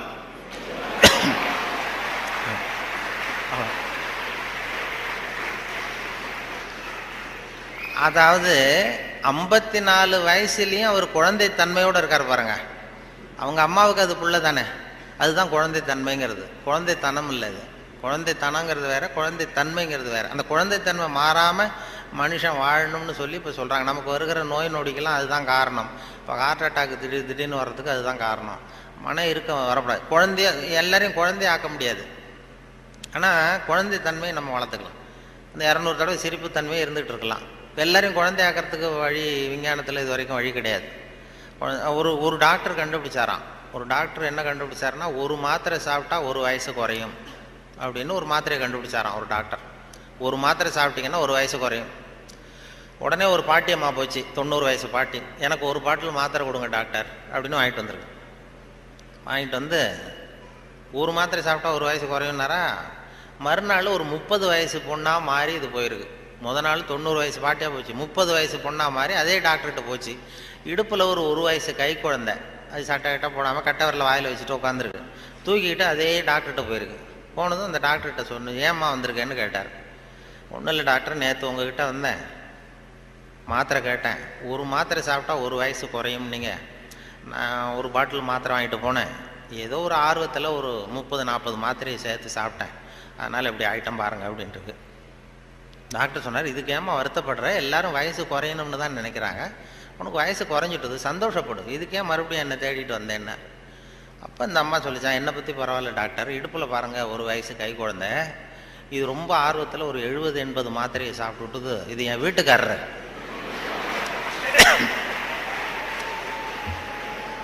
இது இப்படியே உட்காந்துக்கிட்டே இறங்க மாட்டேங்குது, நான் எங்கே தூக்கிட்டு போகிறது, எதையாவது ஒரு மாத்திரையை கொடுத்து இறக்கி விடுங்க டாக்டர், அப்போ தான் நாம் பார்த்தேன். அதுக்காக தான் வந்தேன்னு தான். அதாவது இயற்கைக்கு மாறாக நம்ம போனோம்னா இப்படிப்பட்ட பிரச்சனையெல்லாம் வந்துடும். அப்புறம் வழியில் போகும்போது இடுப்பில் ஒரு குழந்தைய தூக்கிட்டு வந்தால் நம்ம கேட்கணும் அந்த அம்மாட்ட, ஏம்மா இது ஏன் உன் பிள்ளையா உங்கள் வீட்டுக்காரரான்னு கேட்கணும். அப்படி குழப்பம் வந்துடும். இயற்கையை மாற்ற முடியாது, ஆனால் அந்த குழந்தை தன்மையை நம்ம கொண்டு வரலாம். அதுக்காக சொல்லுவாங்க. ஏன்னா இதய நோய் இன்றைக்கி வராதவர்கள் 2 பேருக்கு வர்றதில்லை. ஹார்ட் அட்டாக் வராத குரூப் யாருன்னா, இந்த நரிக்குறவர்களுக்கு இது வரைக்கும் வந்ததே கிடையாது இதய நோய். வாழ்க்கையை ரொம்ப லேசாக எடுத்துக்கிறவங்க. அவங்களுக்கு வெற்றியும் சந்தோஷத்தை தரும், தோல்வியும் சந்தோஷத்தை தரும். அது இப்போ எங்கள் ஊரில் எல்லாம் இந்த துப்பாக்கி சுடுறதுக்கு, இந்த வேட்டைக்கு துப்பாக்கி வச்சுருப்போம் எங்கள் ஊர் பக்கம், அந்த காட்டில் அது நரிக்குறவை சுடுவாங்க. கூட்டமாக பறந்து போகிறப்ப சுட்டால் ஒரு பறவை விழுந்ததுன்னா சந்தோஷப்படுவார், துள்ளுவார். அதே மாதிரி தப்பிச்சு போனாலும் துள்ளுவார், ஆகா எவ்வளோ அருமையாக போகுதுன்னு. நமக்கு தான் பயமாக இருக்கும், ஐயோ ஒரு குண்டு வேஸ்ட் ஆகிட்டுதுன்னு. அதனால் நரிக்குறவர்களுக்கும் வர்றதில்லை. அதே மாதிரி இன்னொரு குரூப்புக்கு ஹார்ட் அட்டாக் இது வரைக்கும் வந்ததில்லை. மருத்துவ உண்மை யாருன்னா, பைத்தியக்காரனுக்கு வந்ததே கிடையாது. பைத்தியக்காரங்களுக்கு இது வரைக்கும் ஹார்ட் அட்டாக்கும் வந்ததில்லை. ஏன்னா அவங்க எதுவாக ஆக நினைக்கிறார்களோ அதுவும் ஆயிடுறாங்க. அவங்க இப்போ நான் இந்த நாட்டுக்கு பிரதம மந்திரி ஆகணும்னு நினைக்கிறேன்னா, நான் எந்த கட்சியில் சேர்றது, எங்கே போகிறது, எப்படி பண்ணுறதுன்னு நான் டென்ஷன் ஆகிடுறேன். அதாவது என் இருதயத்துக்கு அதிகமாக வேலை கொடுக்குறேன். ஒரு துடிப்புக்கும் இன்னொரு துடிப்புக்கும் நடுவில் இருக்கிற ஓய்வு தான் என்னுடைய ஆயுளை நிர்ணயம் பண்ணுது. நான் பிரதம மந்திரி ஆகணுங்கிற ஆவலில் எனக்கு துடிப்பை அதிகமாக்கி ஆயுளை குறைச்சிக்கிறேன், ஹார்ட் அட்டாக் வந்துடுது. ஆனால் ஒரு பைத்தியக்காரன் பிரதம மந்திரி ஆகணும்னு நினைக்கிறான்னு வைங்க, அவன் ஆனதாகவே நினச்சிட்றான். அவனுக்கு முயற்சி தேவைப்படாது. எதுவாகணும்னு நினைக்கிறானோ அதுவும் ஆயிடலாம். ஒரு சினிமா நடிகர் ஆகணும்னு பைத்தியம் பிடிச்சதுன்னா, நான் தான் ரஜினிகாந்த் அப்படிம்பான். அதாவது அது மாதிரி ஆகிடும். அந்த அந்த மன அளவில் அந்த நிறைவு வந்துடுறதுனால அவங்களுக்கு இதய நோய் வர்றதில்லை. இது அவங்கள்ட்டேருந்து நாம் கற்றுக்க வேண்டியதான். அதனால தான் எதையும் லேசாக எடுத்துங்கன்னு சொல்லி இப்போ இந்த காலத்தில் எல்லாரும் உபதேசம் பண்ண ஆரம்பிச்சிட்டாங்க. அதாவது இப்போ சித்த சுவாதீனத்துடன் கூடிய பைத்திய தன்மையுடன் வாழ கற்றுக்கொள்ளுங்கள் அப்படிங்கிறது இந்த காலத்து மனிதர்களுக்கு சொல்லப்படுகிற உபதேசம். சித்த சுவாதீனத்துடன் கூடிய பைத்திய தன்மையுடன் வாழ கற்றுக்கொள்ளுங்கள் அப்படின்னா, அது என்ன பைத்தியத்தன்மை சித்த சுவாதீனம்னா, நாம் சித்த சுவாதீனமாக இருக்கணும், இன்னொருத்தர் பைத்தியக்காரத்தனமாக பேசினா ஒத்துக்கணுமா? இப்போ உங்கள் வீட்டில் அல்லது உங்கள் நண்பர்கள்ட்ட யார்ட்டையோ கேட்குறீங்க, 8ஐயும் 3ஐயும் பெருக்குனா என்னன்னு கேட்குறீங்க. 8ம் 3ம் பெருக்குனா 23ன்னு சொல்கிறாருன்னு வைங்க, உடனே நீங்கள் சண்டைக்கு போகக்கூடாது. தப்பு, நீ சொல்கிறது தப்புன்னு சண்டை போகக்கூடாது. பரவாயில்ல, நீ 23ன்னு இது நினச்சிருக்க, நான் 24ன்னு நான் எனக்கு சொல்லி கொடுத்துருக்குறாங்க. சரி, உங்கள் வாத்தியார் அப்படி சொல்லி கொடுத்துருக்காரு, எங்கள் வாத்தியார் அப்படி சொல்லி கொடுத்துருக்காரு, ஒன்று தானே வித்தியாசம், அதுவும் வாய்ப்பாட்டில் எத்தனையோ எடிஷன்லாம் இருக்கு இல்லையா, அதனால் பரவாயில்ல அப்படின்ட்டு போயிடணும். இதுதான் சித்த சுவாதீனத்துடன் கூடிய 24 தான் உண்மைங்கிறது தெரியும் நமக்கு, சரிங்கிறது. 23ஐயும் சரின்னு ஒத்துக்கிறோம் பாருங்க, அதை தான் சித்த சுவாதீனத்துடன் கூடிய. அப்படி இருக்கிறவங்களுக்கு இதய நோய் வராதான். அது துல்லியம்ங்கிறது அதில் வேணும். அதாவது இப்போ ஒரு மாணவன் படிச்சுட்டு இன்டர்வியூக்கு போனான், ஒரு பேங்க் உத்தியோகம். அங்கே கேள்வி கேட்டாங்க, 8ஐயும் 3ஐயும் பெருக்குனா என்னப்பான்னு. அவன் சொன்னான், 8ஐயும் 3ஐயும் பெருக்குனா 23ன்னு சொல்லிட்டான், வாய் தவறி சொல்லிட்டான். சரி, போயிட்டு வான்ட்டாங்க இன்டர்வியூவில். வெளியில் வரும்பொழுது யோசித்தான், இது என்ன ஒரு சின்ன கணக்கு தானே கேட்டாங்க, இது தப்பாக சொல்லிட்டோமே, 8-3-23 சொல்லிட்டோமே, இது கூட தெரியலன்னா நமக்கு எப்படி பேங்க்கில் வேலை கிடைக்கும்? நிச்சயமாக நமக்கு இந்த வேலை இல்லை, ஏதோ உளறிவிட்டோம் அப்படின்னு சொல்லி போயிட்டான் வீட்டுக்கு. வீட்டுக்கு போனால் ஒரு வாரத்தில் அப்பாயின்மெண்ட் ஆர்டர் வந்துட்டுது அவனுக்கு, நீ வந்து வேலையில் சேர்ந்துக்கிடான்னு. உடனே அப்போ அவன் நினச்சானா, சரி நாம் பதில் சொன்னதை அவரும் சரியாக காதில் வாங்கலை போல இருக்கு, கேள்வி கேட்டவரும், அதனால் இதை சொல்லிடக்கூடாது, பேசாமல் போய் வேலையில் சேர்ந்துருவோம் அப்படின்னு போய் நேராக போய் வேலையில் சேர்ந்துட்டான். சேர்ந்து வேலை பர்மனெண்ட் ஆனதுக்கப்புறம் அந்த மேனேஜர்கிட்ட போய் உக்காந்தான். சார், அன்னைக்கு இன்டர்வியூக்கு வந்தப்போ என்ன ஒரு கேள்வி கேட்டீங்க, 8-3 பேருக்கு நான் என்னென்னு, நான் வாய் தவறி 23 சொல்லிட்டேன், நீங்களும் சரியாக கவனிக்கலை போட்டுருக்கு சார், எனக்கு வேலை கொடுத்துட்டீங்க, ரொம்ப தேங்க்ஸ் அப்படின்றான். இனிமேல் ஒன்றும் பண்ண முடியாதுன்னு. அப்போ அந்த மேனேஜர் சொன்னார், அப்படி இல்லைப்பா, அன்னைக்கு இன்டர்வியூக்கு வந்தது ஒன்றையும் சேர்த்து 294 பேர் வந்தீங்க இன்டர்வியூக்கு, நான் 294 பேர்கிட்ட இந்த கேள்வி கேட்டேன், 8-3 பேருக்கு நான் என்னென்னு, நீ சொன்னது தான் நியரஸ்ட் கரெக்ட் ஆன்சர், நான் அதனால தான் வேலை கொடுத்தேன், நான் ஒன்றும் தப்பாக பண்ணிவிடல அப்படின்னு. நானும் அதாவது வாழ்க்கையில் வெற்றி பெறணும், இதய நோய் வரக்கூடாது, ஹார்ட் அட்டாக் வரக்கூடாதுன்னு நினைக்கிறவர்கள் நியரஸ்ட் கரெக்ட் ஆன்சரை தான் பார்க்கணுமா. வாழ்க்கையில் நியரஸ்ட் கரெக்ட் ஆன்சர் பார்க்குற மனோபாவம் வந்து இதயத்தை நல்லா வச்சுருக்கோம். ஆனால் அறிவியலில் அப்படி பார்க்கக்கூடாது. அறிவியலில் ரொம்ப துல்லியம் அவசியம். இப்போ உங்கள் பொறியியல் சம்மந்தப்பட்ட விஷயங்கள்லையோ அறிவியல் சம்மந்தப்பட்டதில் துல்லியம் தான் முக்கியம், அதில் போய் நியரஸ்ட் கரெக்ட் ஆன்சர் பார்க்கக்கூடாது. வாழ்க்கைங்கிற கணக்கில் நியரஸ்ட் கரெக்ட் ஆன்சர் தான் பார்க்கணும், ரொம்ப துல்லியமாக எதையும் பார்க்கக்கூடாது. அறிவியல் வந்து துல்லியம் போச்சுன்னா போச்சு. இப்போ நம்ம ஒரு ராக்கெட் விடுறோம், செவ்வாய் கிரகத்துக்கு விட்டோம், புதன் கிரகத்தில் போய் இறங்கிவிட்டது, பரவாயில்ல, ஒரு கிரகம் தானே வித்தியாசம் அப்படின்னு அதில் போய் அப்படி போகக்கூடாது. செவ்வாய்க்கு அடுத்தது புதன் தானே, பரவாயில்லன்னு அப்படி போக முடியாது. அறிவியலில் துல்லியம் முக்கியம். வாழ்க்கைங்கிற விளையாட்டில் இந்த பர்ஃபெக்ஷன் பார்க்காதீங்கோ. பர்ஃபெக்ஷன் ஒன்று உலகத்தில் ஒன்றுமே கிடையாதான். பர்ஃபெக்ஷன் நானாக என் மனசில் ஒரு உருவத்தை வரைஞ்சிக்க வேண்டியது, படத்தை போட்டுக்கிறது, அதே மாதிரி எதிரில் இருக்கிறது இருக்கான்னு நான் பார்க்குறேன். நான் உள்ளுக்குள்ளே என்ன வரைஞ்சிருக்கணும் அதே மாதிரி இருந்ததுன்னா பர்ஃபெக்ட்னு சொல்கிறேன், அது இல்லைன்னா அது சரியில்லைங்கிறேன். அதாவது கோளாறு நான் வரைஞ்ச படத்தில் இருக்கே தவிர பொருள் இல்லை. உலகத்தில் எது எப்படி இருக்கணுமோ அது அப்படி தான் இருக்குது. அழகாக இருக்கிற பொருளை நீங்கள் விரும்புவதில்லை, அழகாக இருக்கிற பொருளை நீங்கள் விரும்புவதில்லை, நீங்கள் விரும்புகிற பொருள் அழகாக இருக்கிறது அப்படிங்கிறது தான் உண்மை. அதனால தான் ஒரு நீக்ரோவுக்கு அவங்க புள்ள வந்து அழகாக இருக்குது, நமக்கு நம்ம பார்வைக்கு வித்தியாசமாக தெரியுது. அதனால் அந்த அழகுங்கிறதெல்லாம் வாழ்க்கைங்கிற கணக்கில் அந்த ரொம்ப துல்லியமெல்லாம் பார்த்து வாழ்க்கையை வீணாக்கி கொள்ளாதீர்கள்னு சொல்லுவாங்க. ஏன்னா மனிதனுக்கு வந்து இன்னும் சரியான விளக்கம் யாருமே கொடுத்ததில்லை. கிரேக்க அறிஞர்கள் தான் பெரிய அந்த வரை விளக்கணம் வகுக்கிறதுல ரொம்ப கெட்டிக்காரங்களாம். கிரேக்க அறிஞர்கள் ஒவ்வொன்றுக்கும் டெஃபனேஷன் வகுக்கிறதுல.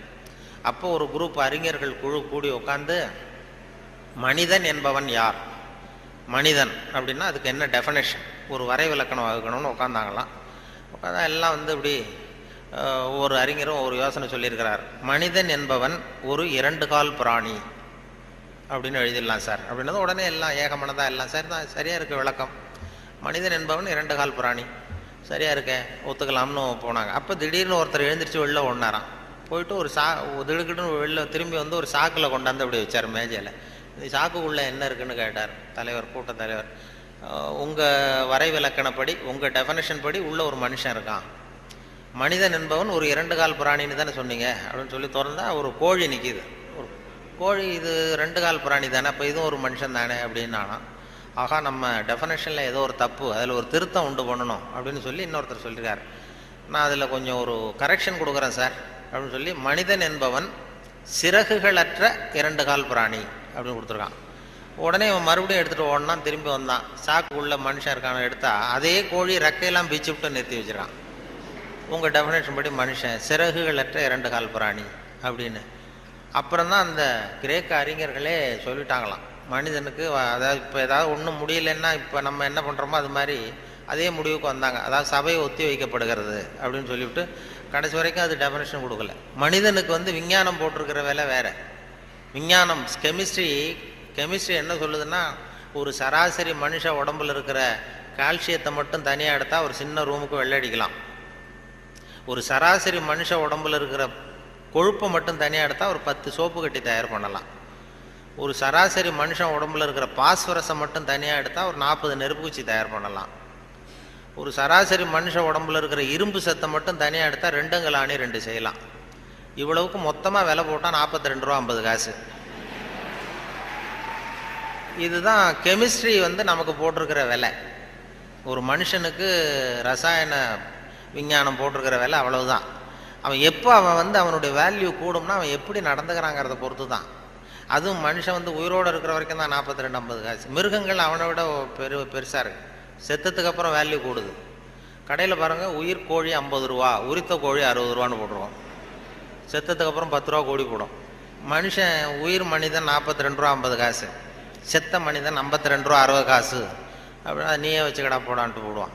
அது அப்படி வந்து எப்படி வாழணுங்கிற அந்த வாழ்க்கை நெறிகள்லாம் பெரியவர்கள் நிறைய பேர் அதை பற்றி இது பண்ணி சொல்கிறாங்க. அதனால தான் அவங்ககிட்டேருந்து கற்றுக்கிட்டு நம்ம நல்ல பழக்க வழக்கங்கள் நம்மக்கிட்ட இருக்கிற அந்த திருக்குறளை பற்றி இப்போ தான் அதை பற்றி நிறைய பேர் பேச ஆரம்பிச்சிருக்கிறாங்க. திருக்குறளுங்கிறது அதனுடைய அருமை பெருமையெல்லாம் எப்படி வந்தது போச்சுன்னு சொல்லி. திருக்குறள்லாம் சின்ன வயசில் நம்ம பாடத்திட்டத்தில் மனப்பாடம் பண்ணது தான். இப்போ அதை பற்றி ஆங்கில மொழிபெயர்ப்புலாம் நிறைய வந்துக்கிட்டு பெருசாக பண்டிதமணி கதிரேசன் செட்டியார் இருந்தார். அவருடைய மகன் கூட இங்கே இருந்தார்ல தமிழ் துறையில், கதிர் தியாகராஜன். அவங்க அப்பா பண்டிதமணி கதிரேசன் செட்டியார். அவர் வந்து திருக்குறளை மனப்பாடம் பண்ணது எப்படின்னா, எதிரில் வந்து அவங்க வீட்டு வேலைக்காரனை உட்கார வச்சுக்குவாராம். இவர் உட்காந்துருப்பார். அவருக்கு கால் நடக்க முடியாது, கால் ஊனம். அதனால் எதிரில் வேலைக்காரனை உட்கார வச்சுட்டு அவங்க கையில் திருக்குறள் புஸ்தகத்தை கொடுத்துட்றது. இவர் உட்காந்துக்கிட்டு, இந்த இடத்துல நான் முதலாளி கிடையாது, நீ வேலைக்காரன் கிடையாது, நான் வந்து திருக்குறளை வரிசையாக சொல்லிட்டு வருவேன், அது சரியாக இருக்கான்னு பார்த்துக்கிட்டே வா, ஏதாவது ஒரு சின்ன தப்பு சொல்லிட்டா கூட நீ என்ன முதலாளின்னு பார்க்காத, எழுந்திரிச்சு வந்து என் தலையில் ஓங்கி ஒரு கொட்டு வை அப்படின்னு. சரி முதலாளின்னு வாங்கி வச்சுக்கிட்டான். வாங்கி வச்சுட்டு சொல்லுங்கள் முதலாளின்னு உட்காந்தான். அகர முதல எழுத்தெல்லாம் ஆதி பகவன் முதற்றே உலகு அப்படின்னாரு. உடனே கிடுக்குன்னு கொஞ்சம் இருங்க முதலாளி அப்படின்னு சொல்லி எழுந்திரிச்சு வந்து ஓங்கி நங்குன்னு கொட்டி விட்டான் தலையில். ஏன்டா கொட்டினா, நான் சரியாக தானடா சொன்னேன் அப்படின்னா, இல்லை நீங்கள் சொன்னது தப்பு முதலாளி, அகர முதல எழுத்தெல்லாம்னு நீங்கள் சொன்னீங்க, இந்த புஸ்தகத்தில் அகர முதல வெழுத்தெல்லாம்னு போட்டிருக்கு, அதனால் தப்பு அப்படின்னு டக்குன்னு இப்போ திருக்குறளை பிடிங்கிட்டாராம். இதே ரீதியில் போனால் நான் 1330 கொட்டு வாங்கணும் உங்ககிட்ட, என் தலை தாங்காது, நான் பார்த்துக்கிறேன் போடான்ட்டாரான். அப்படிலாம் திருக்குறளை வந்து படித்து பெரிய இது பண்ணியிருக்கிறாங்க. அவருக்கு கால் ஊனம், பண்டிதன் கதிரேசன் செட்டியாருக்கு. அவருக்கு வந்து பாதுகாப்புக்குன்னு ஒருத்தனை வச்சுருந்தாரான், அவனுக்கும் கால் கிடையாது. அப்போ கேட்டிருக்காங்க, ஏங்க ஐயா நீங்கள் தான், உங்களுக்கு தான் கால் நடக்க முடியாது, நடமாட முடியல, கால் ஊனம், உங்களுக்கு பாதுகாப்புக்குன்னு ஒருத்தனை வச்சுருக்கீங்க, அவனுக்கும் கால் விளங்காமல் இருக்கு, கால் சரியில்லையே அப்படின்ட்டு இருக்காங்க. அப்போ அதை நான் வந்து அர்த்தத்தோடு தான் வச்சுருக்கேன்னாரான். என்ன அப்படின்னு கேட்டதுக்கு சொல்லியிருக்காரு, எனக்கு ஒரு ஆபத்துன்னு வரும்பொழுது இவன் விட்டுட்டு ஓடி போகாமல் இருக்கணும்ல, அதுக்காக தான் வச்சுருக்கேன் அப்படின்னு சொன்னாரான். அப்படிலாம் அந்த தலைமுறையில் திருக்குறளை பற்றி சொல்லுவாங்க. திருக்குறளை வந்து இப்போ பெரிய அதை பற்றி சான் ஸ்னைடர்னு ஒருத்தர், இப்போ அமெரிக்க பேராசிரியர், திருக்குறளை பற்றி 600 பக்கத்துக்கு 600 பக்கம் கற்கும் வழிகள்னு ஒரு புத்தகம் எழுதினாராம். ஹைவே டு லேர்னிங்க, அது ஒன்று ஹைவே டு லேர்னிங் அப்படிங்கிற புத்தகம் 600 பக்கம், 500 ரூபா விலை. அதாவது கற்கும் வழிகள்னு அமெரிக்காவில் இப்போ பிரபலமாக அந்த புத்தகம் வித்துக்கிட்டு இருக்கு. அதை படிச்சுட்டு நம்ம தமிழ் பேராசிரியர் ஒருத்தர் சொன்னாருங்க, இதுக்கு ஏன் 600 பக்கம் வேஸ்ட், நம்ம திருவள்ளுவர் ஒவ்வொரு வார்த்தையிலேயே பதில் சொல்லியிருக்காரு அப்படின்னார். கற்கும் வழிகளில் அவர் என்ன பண்ணியிருக்காருன்னா, சாப்டர் படிச்சார். Why we should read, how we should read, what we should read, when we should read அப்படின்னு 4 பிரிவாக பிரிச்சுக்கிட்டு எதை படிக்கணும், எப்படி படிக்கணும், ஏன் படிக்கணும், எப்போ படிக்கணும் அப்படிங்கிற மாதிரி பண்ணியிருக்கிறார். அதாவது ஹவு வி ஷுட் ரீட் அப்படின்னு ஒரு கேள்வியை கேட்டுக்கிட்டு 250 பக்கம் அவர் எழுதியிருக்கார். இந்த கேள்விக்கு திருவள்ளுவர் எதை படிக்கணும், அதாவது எப்படி படிக்க வேண்டும், ஹவு வி ஷுட் ரீட்னா கசடர கற்க அப்படின்னு ஒரே வார்த்தையில் ஒரு பதில் உண்டு. இதுக்கு 250 பக்கம் வேஸ்ட் பண்ண வேண்டியதில்லைன்னார். வாட் வி ஷுட் ரீட், என்ன படிக்கணும் அப்படின்னா கற்பவை கற்க சொல்கிறார். இதுக்கு 300 பக்கம் எழுதியிருக்காரு அவர்.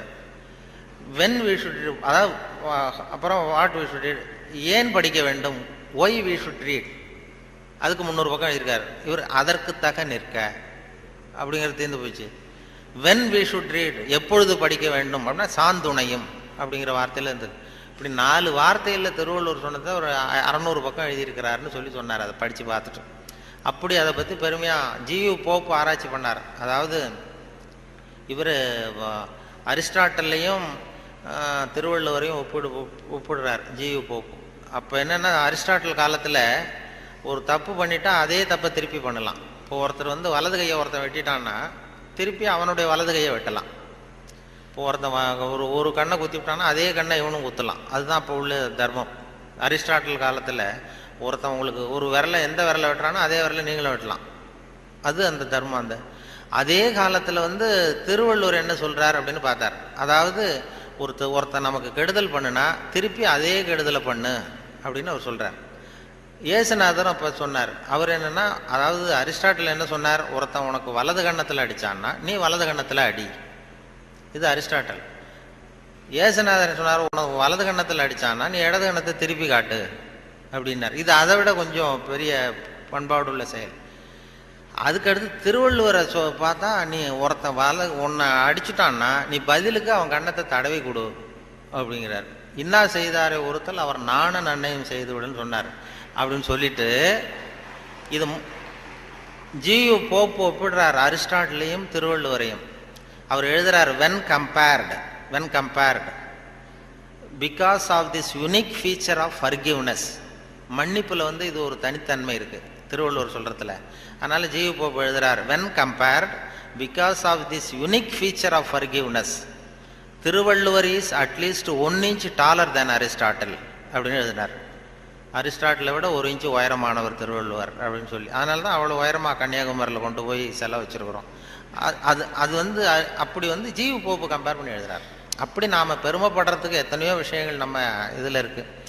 அதனால் இப்படிப்பட்ட இந்த உணர்வு, இந்த நகைச்சுவை உணர்வை பற்றி பேசிட்டு இருந்தோம் இல்லையா, அது எங்கள் ஆசிரியர் சொன்னது மாதிரி அதை வச்சு எந்த விஷயத்தை சொன்னாலும் கொஞ்சம் சுவாரஸ்யமாக சொன்னோம்னா வாழ்க்கையிலையும் சரி, நீங்கள் எந்த துறையில் வேலைக்கு போனாலும் சரி, சக மனிதர்கள்ட்ட பழகும் பொழுதும் சரி, அந்த நகைச்சுவை உணர்வுன்னு இருக்கும் பொழுது நல்லாயிருக்கும். அதாவது எங்கள் பேராசிரியர் கல்கி எழுதியிருக்கிறார், இதில் பேசினார். அவர் ஆல் இண்டியா ரேடியோவில் ஆரம்பத்தில் 1938 பேராசிரியர் கல்கி பேசியிருக்கார், தமிழில் சிறுகதை அப்படின்னு. எப்படி சொல்கிறது, சுவாரஸ்யமாக எப்படி சொல்கிறதுன்னு சொல்லி அப்போ பேசியிருக்கார். சிறுகதைன்னா அது சிறுன்னு அர்த்தம் இருக்கா, அதனால் சிறுசாக இருக்கணும், தேவைக்கு அதிகமாக வளர்த்தாத. கதைன்னா அதில் ஒரு கதை அம்சம் இருக்கணும். ஒரே ஒரு ஊரில் அப்படின்னு ஆரம்பித்தா அதுக்கப்புறம் என்ன அப்படின்னு கேட்க தோணுதில்ல, அது மாதிரி இருக்கணும் ஒரு வரியும் அப்படின்னு சொல்லிட்டு, சொல்கிறதே எப்படி சுவாரஸ்யமாக சொல்கிறதுன்னா தேவைக்கு அதிகமாக நீ வளர்த்தாதே அப்படின்னு சொல்லி அதுக்கு ஒரு உதாரணம் கொடுத்துருக்காரு கல்கி. அதாவது நீங்கள் எழுத்தாளராக இருந்தாலும் சரி, பேச்சாளராக இருந்தாலும், சக மனிதர்கள்ட்ட பழக்கிறவராக இருந்தாலும் தேவைக்கு அதிகமாக இது பண்ணாதீங்க அப்படிங்கிறதுக்காக சொல்லியிருக்காரு. அவர் ஒரு கதை எழுத்தாளர் எப்படி இருக்கணுங்கிறதுக்காக கல்கி சொன்னது. ஒரு நாள் காஞ்சிபுரம் உபய வேதாந்த தேசிக சுவாமிகள் தன் வீட்டு வேலைக்கார குப்பனை கூப்பிட்டு, அடை குப்பா, நீ உடனே ஸ்ரீபெரும்புதூர் ஓடிப்போய் திருவேங்கடாச்சாரியை சந்தித்து திருக்குடந்தையிலே இருந்து இங்கே வந்திருக்கிற திருநாராயண ஐயங்கார் சுவாமிகள் திருக்கோவில் ஆராதனைக்கு திருத்துழாய் எடுத்து திரும்புகையில் திருக்குளத்தில் திருப்பாசி வழுக்கவே திருவடி தவறி விழுந்தார் என்று சொல்லிவிட்டு வா அப்படின்னு எழுதினாராம். சொல்லிவிட்டு, என்னப்பா சொல்லிடுவியா அப்படின்னு கேட்டிருக்காரு. நான் சொல்லிடுறேன் சாமின்னு இருக்கான் குப்பை. எப்போ இன்னொருத்தரை என்கிட்ட சொல்லி காட்டு, என்ன சொல்லுவேன் அப்படின்னு கேட்டாராம். அது என்ன சாமி, கும்மோன் தாசாமி குட்டையில் விழுந்தான்னு சொல்லணும், அவ்வளோதானே,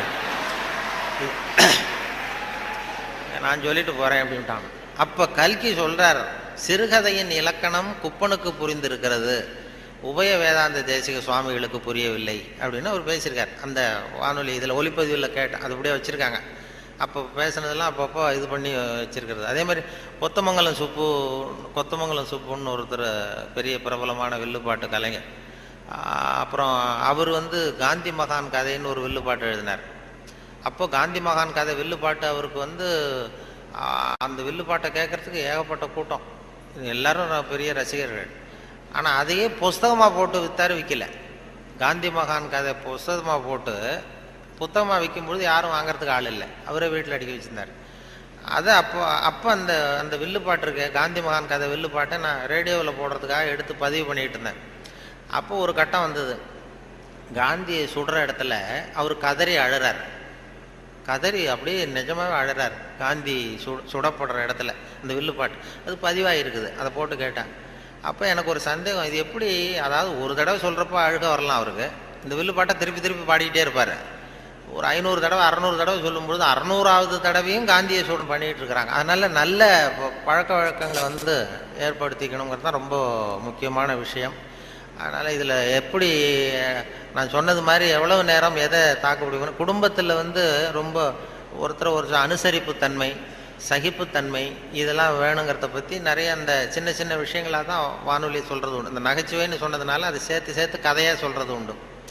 சின்ன விஷயங்களை வந்து அப்படியே இப்போ குடும்பத்தில் வந்து ஒரு அனுசரிப்பு தன்மை வேணும், வாழ்க்கைங்கிறது ஒரு பெரிய பிரயாணம், குடும்பத்தில் அனுசரிப்பு தன்மை வேணும் அப்படின்னா அப்போ அதுக்கு ஒரு கதை மாதிரி சொல்லிடுறது வானொலி ஊடகத்தில். இப்போ ஒரு குடும்பத்தில் கணவன் மனைவி 2 பேர் இருந்தாங்க, 2 பேருக்கு ஒரு குழந்தை பிறந்தது. அதுக்கு பேர் வைக்கிறதுல தகராறு வந்துட்டு தான், என்ன பேர் வைக்கிறதுன்னு. அவன் சொல்கிறான் எங்கள் அப்பா பேர் தான் வைக்கணுங்கிறான், இந்த அம்மா சொல்லுது எங்கள் அப்பா பேர் தான் வைக்கணுங்குது, தகராறு. உடனே என்ன காலையிலேருந்து சண்டை, குழந்தைக்கு பேர் வைக்கிறதுல அதில் கூட ஒத்து போக முடியல. உடனே எதிர்த்து வீட்டுக்காரன் ஒருத்தன் வந்து என்ன உங்கள் வீட்டில் காலையிலேருந்து சண்டைன்னு கேட்டிருக்கான். அது ஏன் கேட்குறீங்க, இந்த குழந்தைக்கு பேர் வைக்கிறதுல தகராறு, நான் எங்கள் அப்பா பேரை வைக்கணுங்கிறேன், அவங்க அப்பா பேரை வைக்கணும்னு சொல்லுது, என்ன பண்ணுறது தெரியலன்னு தான் அவன் சொன்னானா. இது ஏன் சண்டை போடுறீங்க, எதிர்த்து வீட்டுக்காரன்னு நான் ஒருத்தன் எதுக்கு இருக்கேன், என்கிட்ட சொல்ல வேண்டியது தானே அப்படின்னு சொல்லிவிட்டு, ஏன்ப்பா உங்கள் அப்பா பேர் என்னன்னு கேட்டிருக்கான். எங்கள் அப்பா பேர் சீனிவாசன் அப்படின்ட்டுருக்கான். சரிம்மா உங்கள் அப்பா பேர் என்ன, எங்கள் அப்பா பேர் கிருஷ்ணன். இவன் யோசித்தான், சரி குழந்தைக்கு சீனிவாச கோபாலகிருஷ்ணன் அப்படின்னு பேர் வச்சுருங்க, இதுக்கு ஏன் தகராறு அப்படின்ட்டு போயிட்டான். போனதுக்கப்புறம் இந்த இவங்க 2 பேரும் பேசிக்கிறாங்க, அது எப்படி இந்த சீனிவாசன் சரி கிருஷ்ணன் சரி, நடுவில் கோபாலம் எங்கேருந்து வந்தான். ஓடி போய் கூப்பிட்டு வந்தாங்களாம் அவனை, வாடா கிட்டவா, அது யாரா கோபாலன் அப்படின்னா அது எங்கள் அப்பா பேர், நீ அதை மட்டும் எதுக்கு விட்டுட்டு போற, சேர்த்து வச்சுக்கோனா. அதாவது 2 பேருக்குள்ள ஒரு அனுசரிப்பு தன்மை இல்லைன்னா கோபாலன்னு ஒருத்தன் குறுக்க வருவான், அப்படி வரும். அந்த வாழ்க்கையில் வந்து அனுசரிப்பு தன்மைங்கிறது ரொம்ப அவசியம். வாழ்க்கையில் ஒருத்தர் அனுசரித்து போகிறது, அதாவது சந்தேகப்படாமல் இருக்கணும்னு சொல்லுவாங்க. ஒரு பையன் புதுசாக ஒரு பொண்ணை கல்யாணம் பண்ணிட்டு வந்தான். எல்லாரும் என்ன பண்ணிட்டாங்க, ஏய் நீ கல்யாணம் பண்ணிட்டு வந்திருக்கேன், அந்த பொண்ணுக்கு காது கேட்காதுடா, காது சரியாக கேட்காது அப்படின்ட்டு இருக்காங்க. இவன் அதை எப்படி சோதனை பண்ணுறது, டெஸ்ட் பண்ணுறது, அப்படி நேராக கேட்டால் சண்டை வந்துடும், உனக்கு காது கேட்குதான்னு கேட்கக்கூடாது. வெளியில் போய் தெருவில் வந்து நின்றுக்கிட்டு இன்னைக்கு என்ன சாம்பார் அப்படின்னா பதிலே வரல. ஆகா நம்ம சந்தேகப்பட்டது சரிதான் அப்படின்னு முடிவு பண்ணிட்டான். அடுத்தது வந்தான் வீட்டுக்குள்ளே வந்து நின்றுட்டு 2வது தடவை கேட்டான், கூடத்தில் வந்து நின்றுட்டு இன்னைக்கு என்ன சாம்பார் அப்படின்னா அப்பவும் பதில் வரல. சரி நம்ம மனைவிக்கு நம்ம சந்தேகப்பட்டு காது கேட்கல அப்படின்ட்டு அடுத்தது அடுப்பங்கரைக்கே போயிட்டான். அந்த பொண்ணு எதை சமைச்சிக்கிட்டு இருக்கு, அது கிட்ட போய் அது காது ஓரமாக இப்படி காயே வச்சுக்கிட்டு ரொம்ப சத்தம் போட்டு கத்துறான். 3வது தடவையா இன்னைக்கு என்ன சாம்பார்னு கத்துறான். அந்த பொண்ணு கொஞ்சம் கூட அலட்டிக்கல, மெதுவாக இவன் பக்கம் திரும்பி இவன் காது ஓரமாக சொல்லிச்சான், 3வது தடவையா சொல்கிறேன் முருங்கைக்காய் சாம்பார் அப்படின்னு தான்.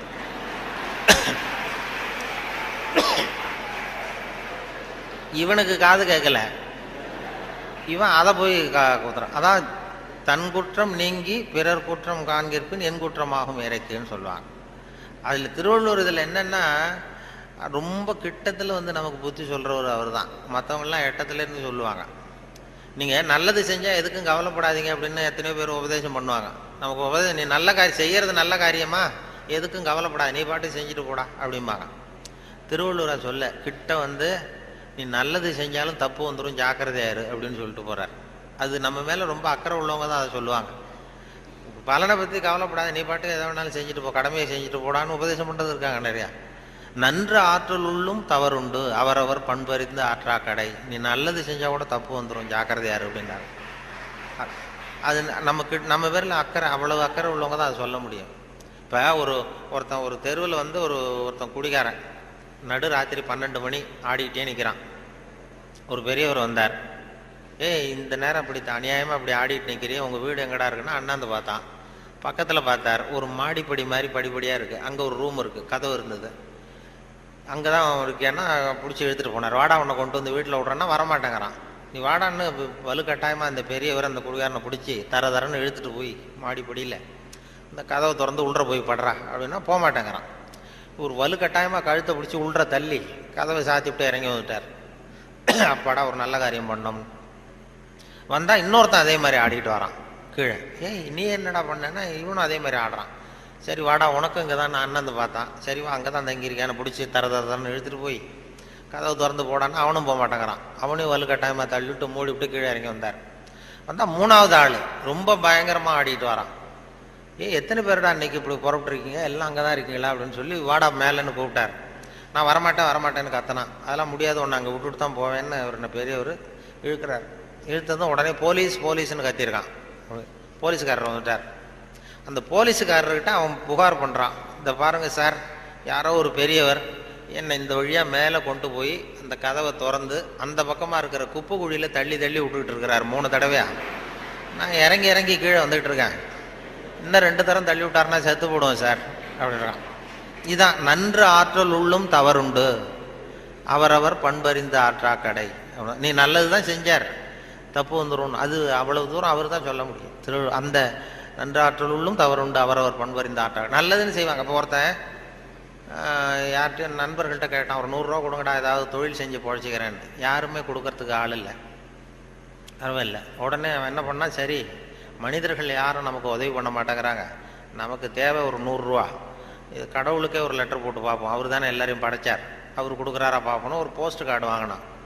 போஸ்ட் கார்டை வாங்கி அதில் அன்புள்ள கடவுள் அவர்களுக்கு வணக்கம், எனக்கு மனிதர்கள் யாரும் உதவி செய்ய மாட்டேங்கிறாங்க, எனக்கு ஒரு 100 ரூபா இருந்தால் அதை வச்சு நான் பொழைச்சிக்குவேன், நானே ஒரு 100 ரூபாயை எனக்கு அனுப்பி வைக்கும்படி கேட்டுக்கொள்கிறேன்னு போட்டு கையெழுத்து போட்டான். போட்டு அந்த பக்கம் திருப்பி அட்ரஸ் எழுதணும்ல, பெறுகிறவர் முகவரி, உயர்திரு கடவுள் அவர்கள், அப்புறம் தெரு நம்பர், வீட்டு நம்பர், தெரு ஒன்றும் தெரியல. யோசிச்சான், கடவுள் அட்ரஸ் எப்படி கண்டுபிடிக்கிறது யோசிச்சு, சரி எல்லார் அட்ரஸும் போஸ்ட் மாஸ்டருக்கு தெரியும் அப்படின்னு சொல்லி கடவுள் கேரா போஸ்ட் மாஸ்டர் அண்ணாமலை நகர் சிதம்பரம்னு போட்டு விட்டான். அந்த போஸ்ட் மாஸ்டர் ஒரு நல்ல எண்ணம் படைச்சவர். அவர் என்ன பண்ணிட்டாரு, யாரோ ஒருத்தன் அப்பாவித்தனமாக 100 ரூபா கேட்டிருக்கான், நாமளே அனுப்பிச்சிருவோம், கடவுளுக்கு அனுப்பியிருக்கான் அப்படின்னு சொல்லி அங்கே போஸ்ட் ஆஃபீஸில் வேலை செய்கிறவங்கள்ட்டெல்லாம் உங்களால் முடிஞ்சதை கொடுங்கப்பா, ஹெல்ப் பண்ணுங்க, அவனுக்கு உதவி பண்ணுவோன்னா ஆளுக்கு உடனே 5-10 எடுத்து கொடுத்தாங்க. எல்லாரும் சேர்த்தா ஒரு 90 ரூபா சேர்ந்து போச்சு. உடனே சேர்ந்த வரைக்கும் அனுப்பிச்சிருவோம் அப்படின்னு சொல்லி மணி ஆர்டர் ஃபார்ம் எடுத்தார். மணி ஆர்டர் கமிஷனையும் அவரே ஒத்துக்கிட்டார். அவரே எடுத்துக்கிட்டு இந்த சேர்ந்த பணம் 90 ரூபாய் வச்சு அந்த அவனுக்கு அனுப்பிச்சிட்டார். அவன் வாங்கிட்டான். வாங்கி 90 ரூபா வாங்கிட்டு மறுபடியும் ஒரு போஸ்ட் கார்டு வாங்கினான். வாங்கி மறுபடியும் கடவுளுக்கே ஒரு லெட்டர் எழுதினான். அன்புள்ள கடவுள் அவர்களுக்கு வணக்கம், நீங்கள் அனுப்பிய பணம் வந்து சேர்ந்தது, ரொம்ப நன்றி. இருந்தாலும் உங்களுக்கு ஒரு யோசனை சொல்ல விரும்புகிறேன், ஆலோசனை, அறிவுரை. இனிமேல் நீங்கள் எனக்கு பணம் அனுப்பும் பொழுது போஸ்ட் மாஸ்டர் மூலமாக அனுப்ப வேண்டாம், அவர் ஒரு 10 ரூபாயை எடுத்து வச்சுக்கிறார் அப்படின்னா. நல்லது செய்ய போய் கெட்ட பேர் வந்துடுது பாருங்க. இதுதான் நன்று ஆற்றல் உள்ளும் தவறுண்டு, நன்று ஆற்றல் உள்ளும் தவறுண்டு, அவரவர் பண்பறிந்த ஆற்றா கடை அப்படிங்கிறது அதான். அப்படி அதை பண்ணியிருக்கிறாங்க. அதை ரொம்ப அருமையாக இவர் சுத்தானந்த பாரதியார் மொழிபெயர்ப்பு இருக்கு, ஆங்கில மொழிபெயர்ப்பு. அதை திருக்குறள் தமிழில் எப்படி எழுதியிருக்காரோ அதே அழகில் அவர் ஆங்கிலத்தில் மொழிபெயர்த்திருக்கிறார். சுத்தானந்த பாரதியாருடைய ஆங்கில மொழிபெயர்ப்பு பார்த்தீங்கன்னா அப்படியே இருக்கும். அதாவது உடம்போடு உயிரிட என்ன, மடந்தையோடு எம்மிடை தொடர்புன்னு ஒரு திருக்குறள் இருக்கும். அதாவது இந்த பெண்ணுக்கும் எனக்கும் உள்ள தொடர்பு எப்படின்னா உடம்புக்கும் உயிருக்கும் உள்ள தொடர்பு மாதிரி அப்படின்னு அந்த இதில் திருவள்ளுவர் எழுதியிருப்பார். உடம்போடு உயிரிட என்ன, மற்றென்ன, மடந்தையோடு எம்மிடை தொடர்பு. அதை சுத்தானந்த பாரதியார் மொழிபெயர்த்திருக்கிறார். The love between me and this lady is like bond between soul and body, இப்படி எழுதியிருக்கு. அதே போல் 2 வரியில் அந்த காலத்தினால் செய்த நன்றி செய்த ஞாலத்தின் மானப்பெரிது, அது மாதிரி a help rendered in hour of need, so though smaller greater than the world அப்படின்னு இப்படி அழகாக அதை பண்ணியிருப்பார். இவர் சொன்ன அந்த நம்ம நாவலர் நெடுஞ்செழியன், அவர் அந்த திருக்குறள் மொழிபெயர்ப்பு வந்தப்போ வானொலி நிலையத்துக்கு வந்திருந்தார். அப்போ முன்னாடி ஒரு அறையில் உட்காந்து பேசிகிட்டு இருக்கிறோம், அவர் பதிவுக்கு முன்னாடி. அப்போ கேட்டார், நீ என்ன படிச்சிருக்கேன்னு என்ன கேட்டார். நான் வந்து விவசாயம் படிச்சிருக்கேன் சார் அப்படின்னு. விவசாயம் படிச்சிருக்கேன்னா அப்போ உங்ககிட்ட தான் ஒரு கேள்வி கேட்கணும் அப்படின்னு கேட்க ஆரம்பித்தார். என்ன சார் கேட்க போறீங்கன்னா, இந்த காலத்தினால் செய்த நன்றி செய்தேனும் ஞாலத்தின் மான பெரிதுன்னு ஒரு திருக்குறள் இருக்குல்ல. ஆமான்னு. அது வந்து அது பொருத்தமாக இல்லையே அந்த உதாரணம்னார். என்னன்னு கேட்டேன். காலத்தினால் செய்த நன்றினா ஒருத்தன் ஒரு அவ தேவைப்படுறப்ப செய்கிற உதவி பூமியை விட பெருசு. ஞாலத்தின் மான பெரிதுனா பூமிங்கிறது ஒரு பௌதிக பொருள், அது உருண்டை. உதவிங்கிறது ஒரு செயல். நீ ஒருத்தனுக்கு அந்த நேரம் பார்த்து செய்கிற உதவி வந்து பூமியை விட பெருசுன்னா நீ செய்கிற செயல் உருண்டையாக இருக்கா? அதுக்கும் பூமி உருண்டைக்கும் என்ன சம்பந்தம்? அது பொருத்தமாக இல்லையேன்னு அவர் சொன்னார். நெடுஞ்செழி, ஆமாம் சார் எனக்கும் அது பொருத்தம் அப்படி தான் தெரியுது அப்படின்னா. இல்லை நீ விவசாயம் படித்ததுனால கேட்டேன் உங்ககிட்ட அப்படின்னு சொல்லிட்டு அப்புறம் அதுக்கு அவர் விளக்கம் கொடுத்தார். அது அப்படி இல்லை தம்பி அப்படின்னு சொல்லிட்டு, காலத்தினால் செய்த நன்றிங்கிறது நேரம் பார்த்து உதவி செய்கிறது. பூமி வந்து உடனே உதவி செய்யாது. அது எப்படின்னா, இன்னைக்கு ஒரு கத்திரிக்காய் செடியை நட்டின்னா ஒரு 4 மாதம் கழித்து தான் கத்திரிக்காய் காய்க்கும். இன்னைக்கு ஒரு நெல்லை நடவு பண்ணின்னா ஒரு 3.5 மாதம் 4 மாதம் கழித்து தான் உனக்கு பலன் கொடுக்கும். 4 மாதம் கழித்து பலன் கொடுக்குற பூமியை விட உடனே செய்கிற உதவி பெருசு இல்லையா? அதனால தான் காலத்தினால் செய்த நன்றி செய்தேன்னு ஞாலத்தின் மான பெரிது அப்படின்னார். இதை நாவலர் நெடுஞ்செழியன் சொன்னார். அப்படி அவரெல்லாம் அவர் அரசியலுக்கு வந்திருக்க வேண்டியதில்லை, இலக்கியத்தோடு இருந்திருந்தா நல்லா இருக்கும்னு சொன்னார். அப்புறம் அடுத்த கேள்வியும் கேட்டார், அவர் விடலை. அப்புறம் நிலையில் தெரியாத அடங்கியா இருந்தோம். அப்புறம் கடலை விட பெருசி, அதாவது அப்படின்னு ஒரு இது, அதுக்கு அந்த திருக்குறளுக்கு ஒன்று சொன்னேன். நிலையில் தெரியாத அடங்கியான் தோற்றம் மலையினுமான பெரிதுன்னு ஒன்று. பயன் தூக்கார் செய்த உதவி நயன் தூக்கின் நன்றி கடலிற் பெரிது. அதாவது பயன் கருதாமல் செய்கிற உதவி கடலை விட பெருசுன்னு சொல்கிறாரு. கடலுங்கிறது விரிந்தது. பயன் கருதாமல் செய்கிற உதவிக்கும் கடலுக்கும் என்ன சம்பந்தம்னு கேட்டார், இந்த முதல் கேள்வி மாதிரி. அப்புறம் அவரே விளக்கம் கொடுத்தார். கடல் பயன் கருதி தான் நமக்கு உதவி செய்யும். அதாவது நம்மகிட்ட இருக்கிற தண்ணி ஆவியாக போய் மறுபடியும் மேகமாகி மறுபடியும் மழையாக பொழிஞ்சு அந்த தண்ணி மறுபடியும் நம்மகிட்டே வந்துடும். அப்படிங்கிற பயன் கருதி கடல் உதவி செய்யுது. அதை விட பயன் கருதாமல் செய்கிற உதவி பெருசு இல்லையா? அதனால தான் கடலை விட பெருசுன்னு சொன்னார் அப்படின்னு சொல்லி அவர் விளக்கம் அதை கொடுத்தார். இப்போ நிலையில் தெரியாத அடங்கியான் தோற்றம் மலையினுமான பெரிது. அதாவது மனசு அடங்கினவன் மலையை விட பெருசு அப்படின்னா மலை அசையாமல் இருக்கிறது ஒன்றும் அதிசயம் இல்லை, மனம் அசையாமல் இருக்கிறது தான் அதிசயம். அதனால் மலையை விட பெருசுன்னு சொல்லி அவர் விளக்கம் கொடுத்துட்டு போனார். மனசை அசையாமல் வச்சுருக்கிறது ரொம்ப கஷ்டம். அது சொல்லிடலாம், மனசை நான் கட்டுப்படுத்துகிறேன்னு. ஒருத்தன் நான் என்ன பெரிய பெரிய துறவிகள்லாம் நான் மனசை கட்டுப்படுத்துகிறேன்னு ஒருத்தன் சவால் விட்டுட்டு போனான். போய் என்ன பண்ணுறதுன்னா ஒரு நடுக்காட்டில் போய் உட்காந்துக்கிட்டான். மனசை கட்டுப்படுத்துறது என்ன பெரிய காரியம் நான் பண்ணுறேன் அப்படின்ட்டு அப்படியே உட்காந்தான். உட்காந்து பார்த்தா எதிரில் ஒத்தையடி பாதை, அதில் ஒரு நடனம் ஆடுற பொண்ணு போயிட்டுருக்கு. டான்ஸு ஸ்கூல் ஒன்று, டான்ஸு கற்றுக்கிறதுக்கு போயிட்டுருக்கு. இது என்ன இவ்வளோ தூரம் உட்காந்துருக்குறோம், இப்போவும் நமக்கு தொந்தரவாக இருக்குதே, கண் இடைஞ்சலாக இருக்கேன்னு சொல்லி பார்த்தான். 8 மணிக்கு கிளாஸு தினம் போயிட்டுருக்கு. இப்போ பார்த்தான், ஒரு துணியை எடுத்து கண்ணை கட்டிட்டு உட்காந்துட்டான். இனிமேல் பார்த்துக்கோ, இனிமேல் ஒன்றும் ஆகாதுன்னு. மறுநாள் உட்காந்தா 8 மணிக்கு அந்த காலில் கட்டியிருக்கிற சலங்கை சத்தம் கேட்டுதான், ஜல் ஜல்லுன்னு. இது ஏது காது தொந்தரவாக இருக்குது அப்படின்னு சொல்லி காதையும் கட்டிவிட்டான். கண்ணையும் கட்டிவிட்டான். இனிமேல் ஒன்றும் இப்போ பிரச்சனை இல்லை. மறுநாள் காலையில் 8 மணிக்கு அது தலையில் வச்சிருக்கிற பூ வாசம் அடிச்சிருக்கு. இந்த பொண்ணு மூக்கையும் கட்டிவிட்டான். கண்ணு காது மூக்கையும் கட்டிவிட்டு இனிமேல் நான் மனசை கட்டுப்படுத்துறேன்னு உட்காந்தானா. மறுநாள் காலையில் 8 மணி ஆச்சு. அப்போ இவன் மனசு நினச்சிதான், இந்நேரம் அவள் போயிட்டு இருப்பா அப்படின்னு. இதை விட அசையாமல் இருந்ததுன்னா அது மலையை விட பெருசு மனசு. நிலையில் தெரியாத அடங்கியான் தோற்றம் மலையினும் மான பெரிதுன்னா அதுதான். மலை அசையாமல் இருக்கிறது ஒன்றும் பெரிய ஆச்சரியம் இல்லை, மனசு அசையாமல் இருந்ததுன்னா அது பெரிய அதிசயம் அப்படின்னு சொல்லி அதுக்கு விளக்கம் அவர்கள் கொடுத்துக்கிட்டு இருந்தாங்க. அப்படி நிறைய அதை பற்றி நிறைய பண்ணுறாங்க. அதனால் நமக்கு உங்களுடைய எவ்வளவு நேரம் ஆச்சுன்னு தெரியல, எப்போ முடிக்கிறதுன்னு தெரியல. அது ஒரு கடிகாரம் வச்சா பரவாயில்ல. கடிகாரம் சொல்லுவாங்க பேச்சாளர்கள், சில பேச்சாளர்கள் ஆரம்பிச்சிருவாங்க, முடிக்க முடியாது, எப்போ முடிக்கிறதுன்னு தெரியாது. நெடுஞ்செழியனை பற்றி பேரறிஞர் அண்ணா சொல்கிறது உண்டு. நெடுஞ்செழியன் கூட்டம் நெடுஞ்செழியன் பேசி முடிக்கும் பொழுது அண்ணா சொல்லுவார், அவர் ஒரு பேசி முடிக்க போனார்னா அந்த பிளேன் அப்படி இறங்குறதுக்கு முன்னாடி 2 ரவுண்ட் அடிக்குது இல்லை மேலே, அது மாதிரி ஒரு 2 ரவுண்ட் அடிச்சுட்டு அப்புறம் தான் கீழே இறங்குவார் அப்படின்னு சொல்லி வேடிக்கை சொல்லுவார். அது மாதிரி பேச்சாளர்களுக்கு இப்போ ஒரு பேச்சாளர் பேசிக்கிட்டே இருந்தாராம், எவ்வளோ நேரம் ஆச்சுன்னு தெரியல.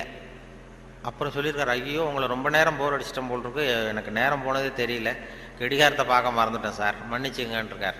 அப்போது ஒருத்தர் கோபமாக எழுந்திரிச்சு சொன்னாராம், ஏயா கடிகாரத்தை தான் பார்க்க மறந்த, பின்னாடி மாட்டிருக்கிற கேலண்டரையாவது பார்க்கக்கூடாதா அப்படின்னா. அப்படின்னா அவன் வாரக்கணக்கில் பேசிகிட்டு இருந்திருக்கான். போன ஆரம்பத்தில் முடித்து இந்த விழா முடிகிற வரைக்கும் பேசிகிட்டு இருக்கிறது மாதிரி ஆகிடும். அது அந்த பேச்சுங்கிறது அந்த கல்கி சொன்னார்ல, அது மாதிரி இருக்கணும்னு சொல்லுவாங்க. பேச்சு எதுவாக இருந்தாலும் ஒரு தன்னம்பிக்கை ஊட்டுறது மாதிரி இருக்கணுமா. ஒரு பேச கேட்டாலும் எழுத்தை படித்தாலும் அது படித்து முடித்ததும் நமக்கு ஒரு வாழ்க்கையில் ஒரு பிடிப்பு தன்னம்பிக்கை ஊட்டணும். ஒரு இளைஞன் வாழ்க்கையில் விரக்தி அடைஞ்சி தற்கொலை பண்ணிக்கலாம்னு போய் தண்டவாளத்தில் தலையை வச்சு படுத்தான்.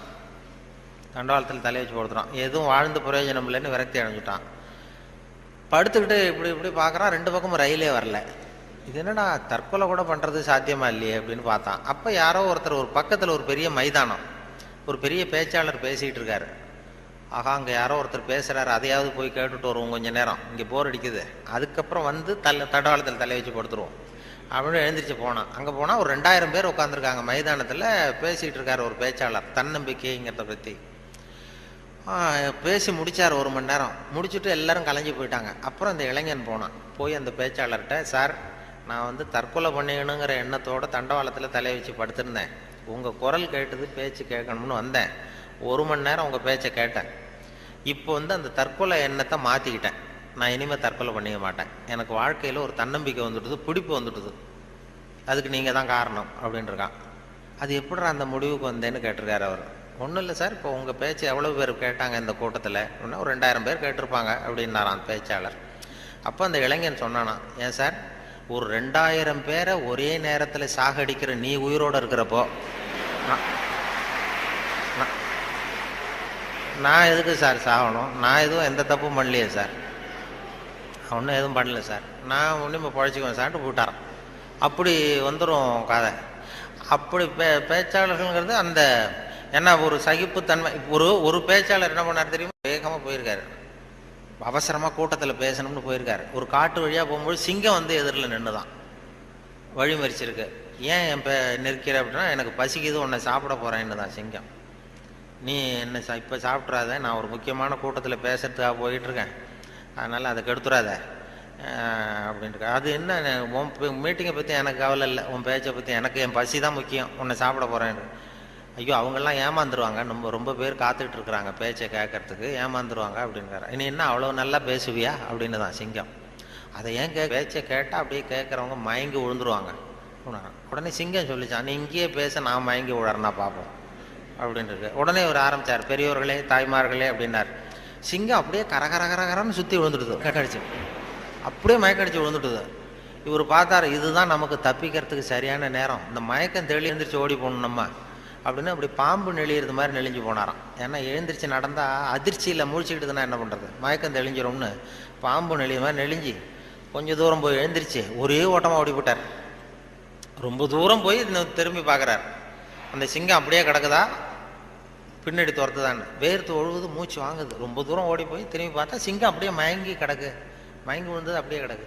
இவர் அங்கேருந்து அந்த சிங்கத்தை பார்த்துட்டு மனசுக்குள்ளே நினச்சிக்கிட்டாராம், நல்ல வேளை நம்ம பேச்சை கேட்டுட்டு அந்த சிங்கம் மயங்கி விழுந்ததுனால நாம் தப்பித்தோம் அப்படின்னு அவர் நினச்சிக்கிட்டாராம்.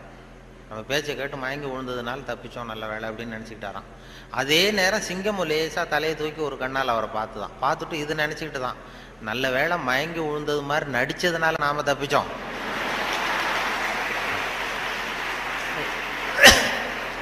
இல்லைன்னா அவன் பேசியே கொண்டிருப்பான் நம்மளை அப்படின்னு அது நினச்சிதான்.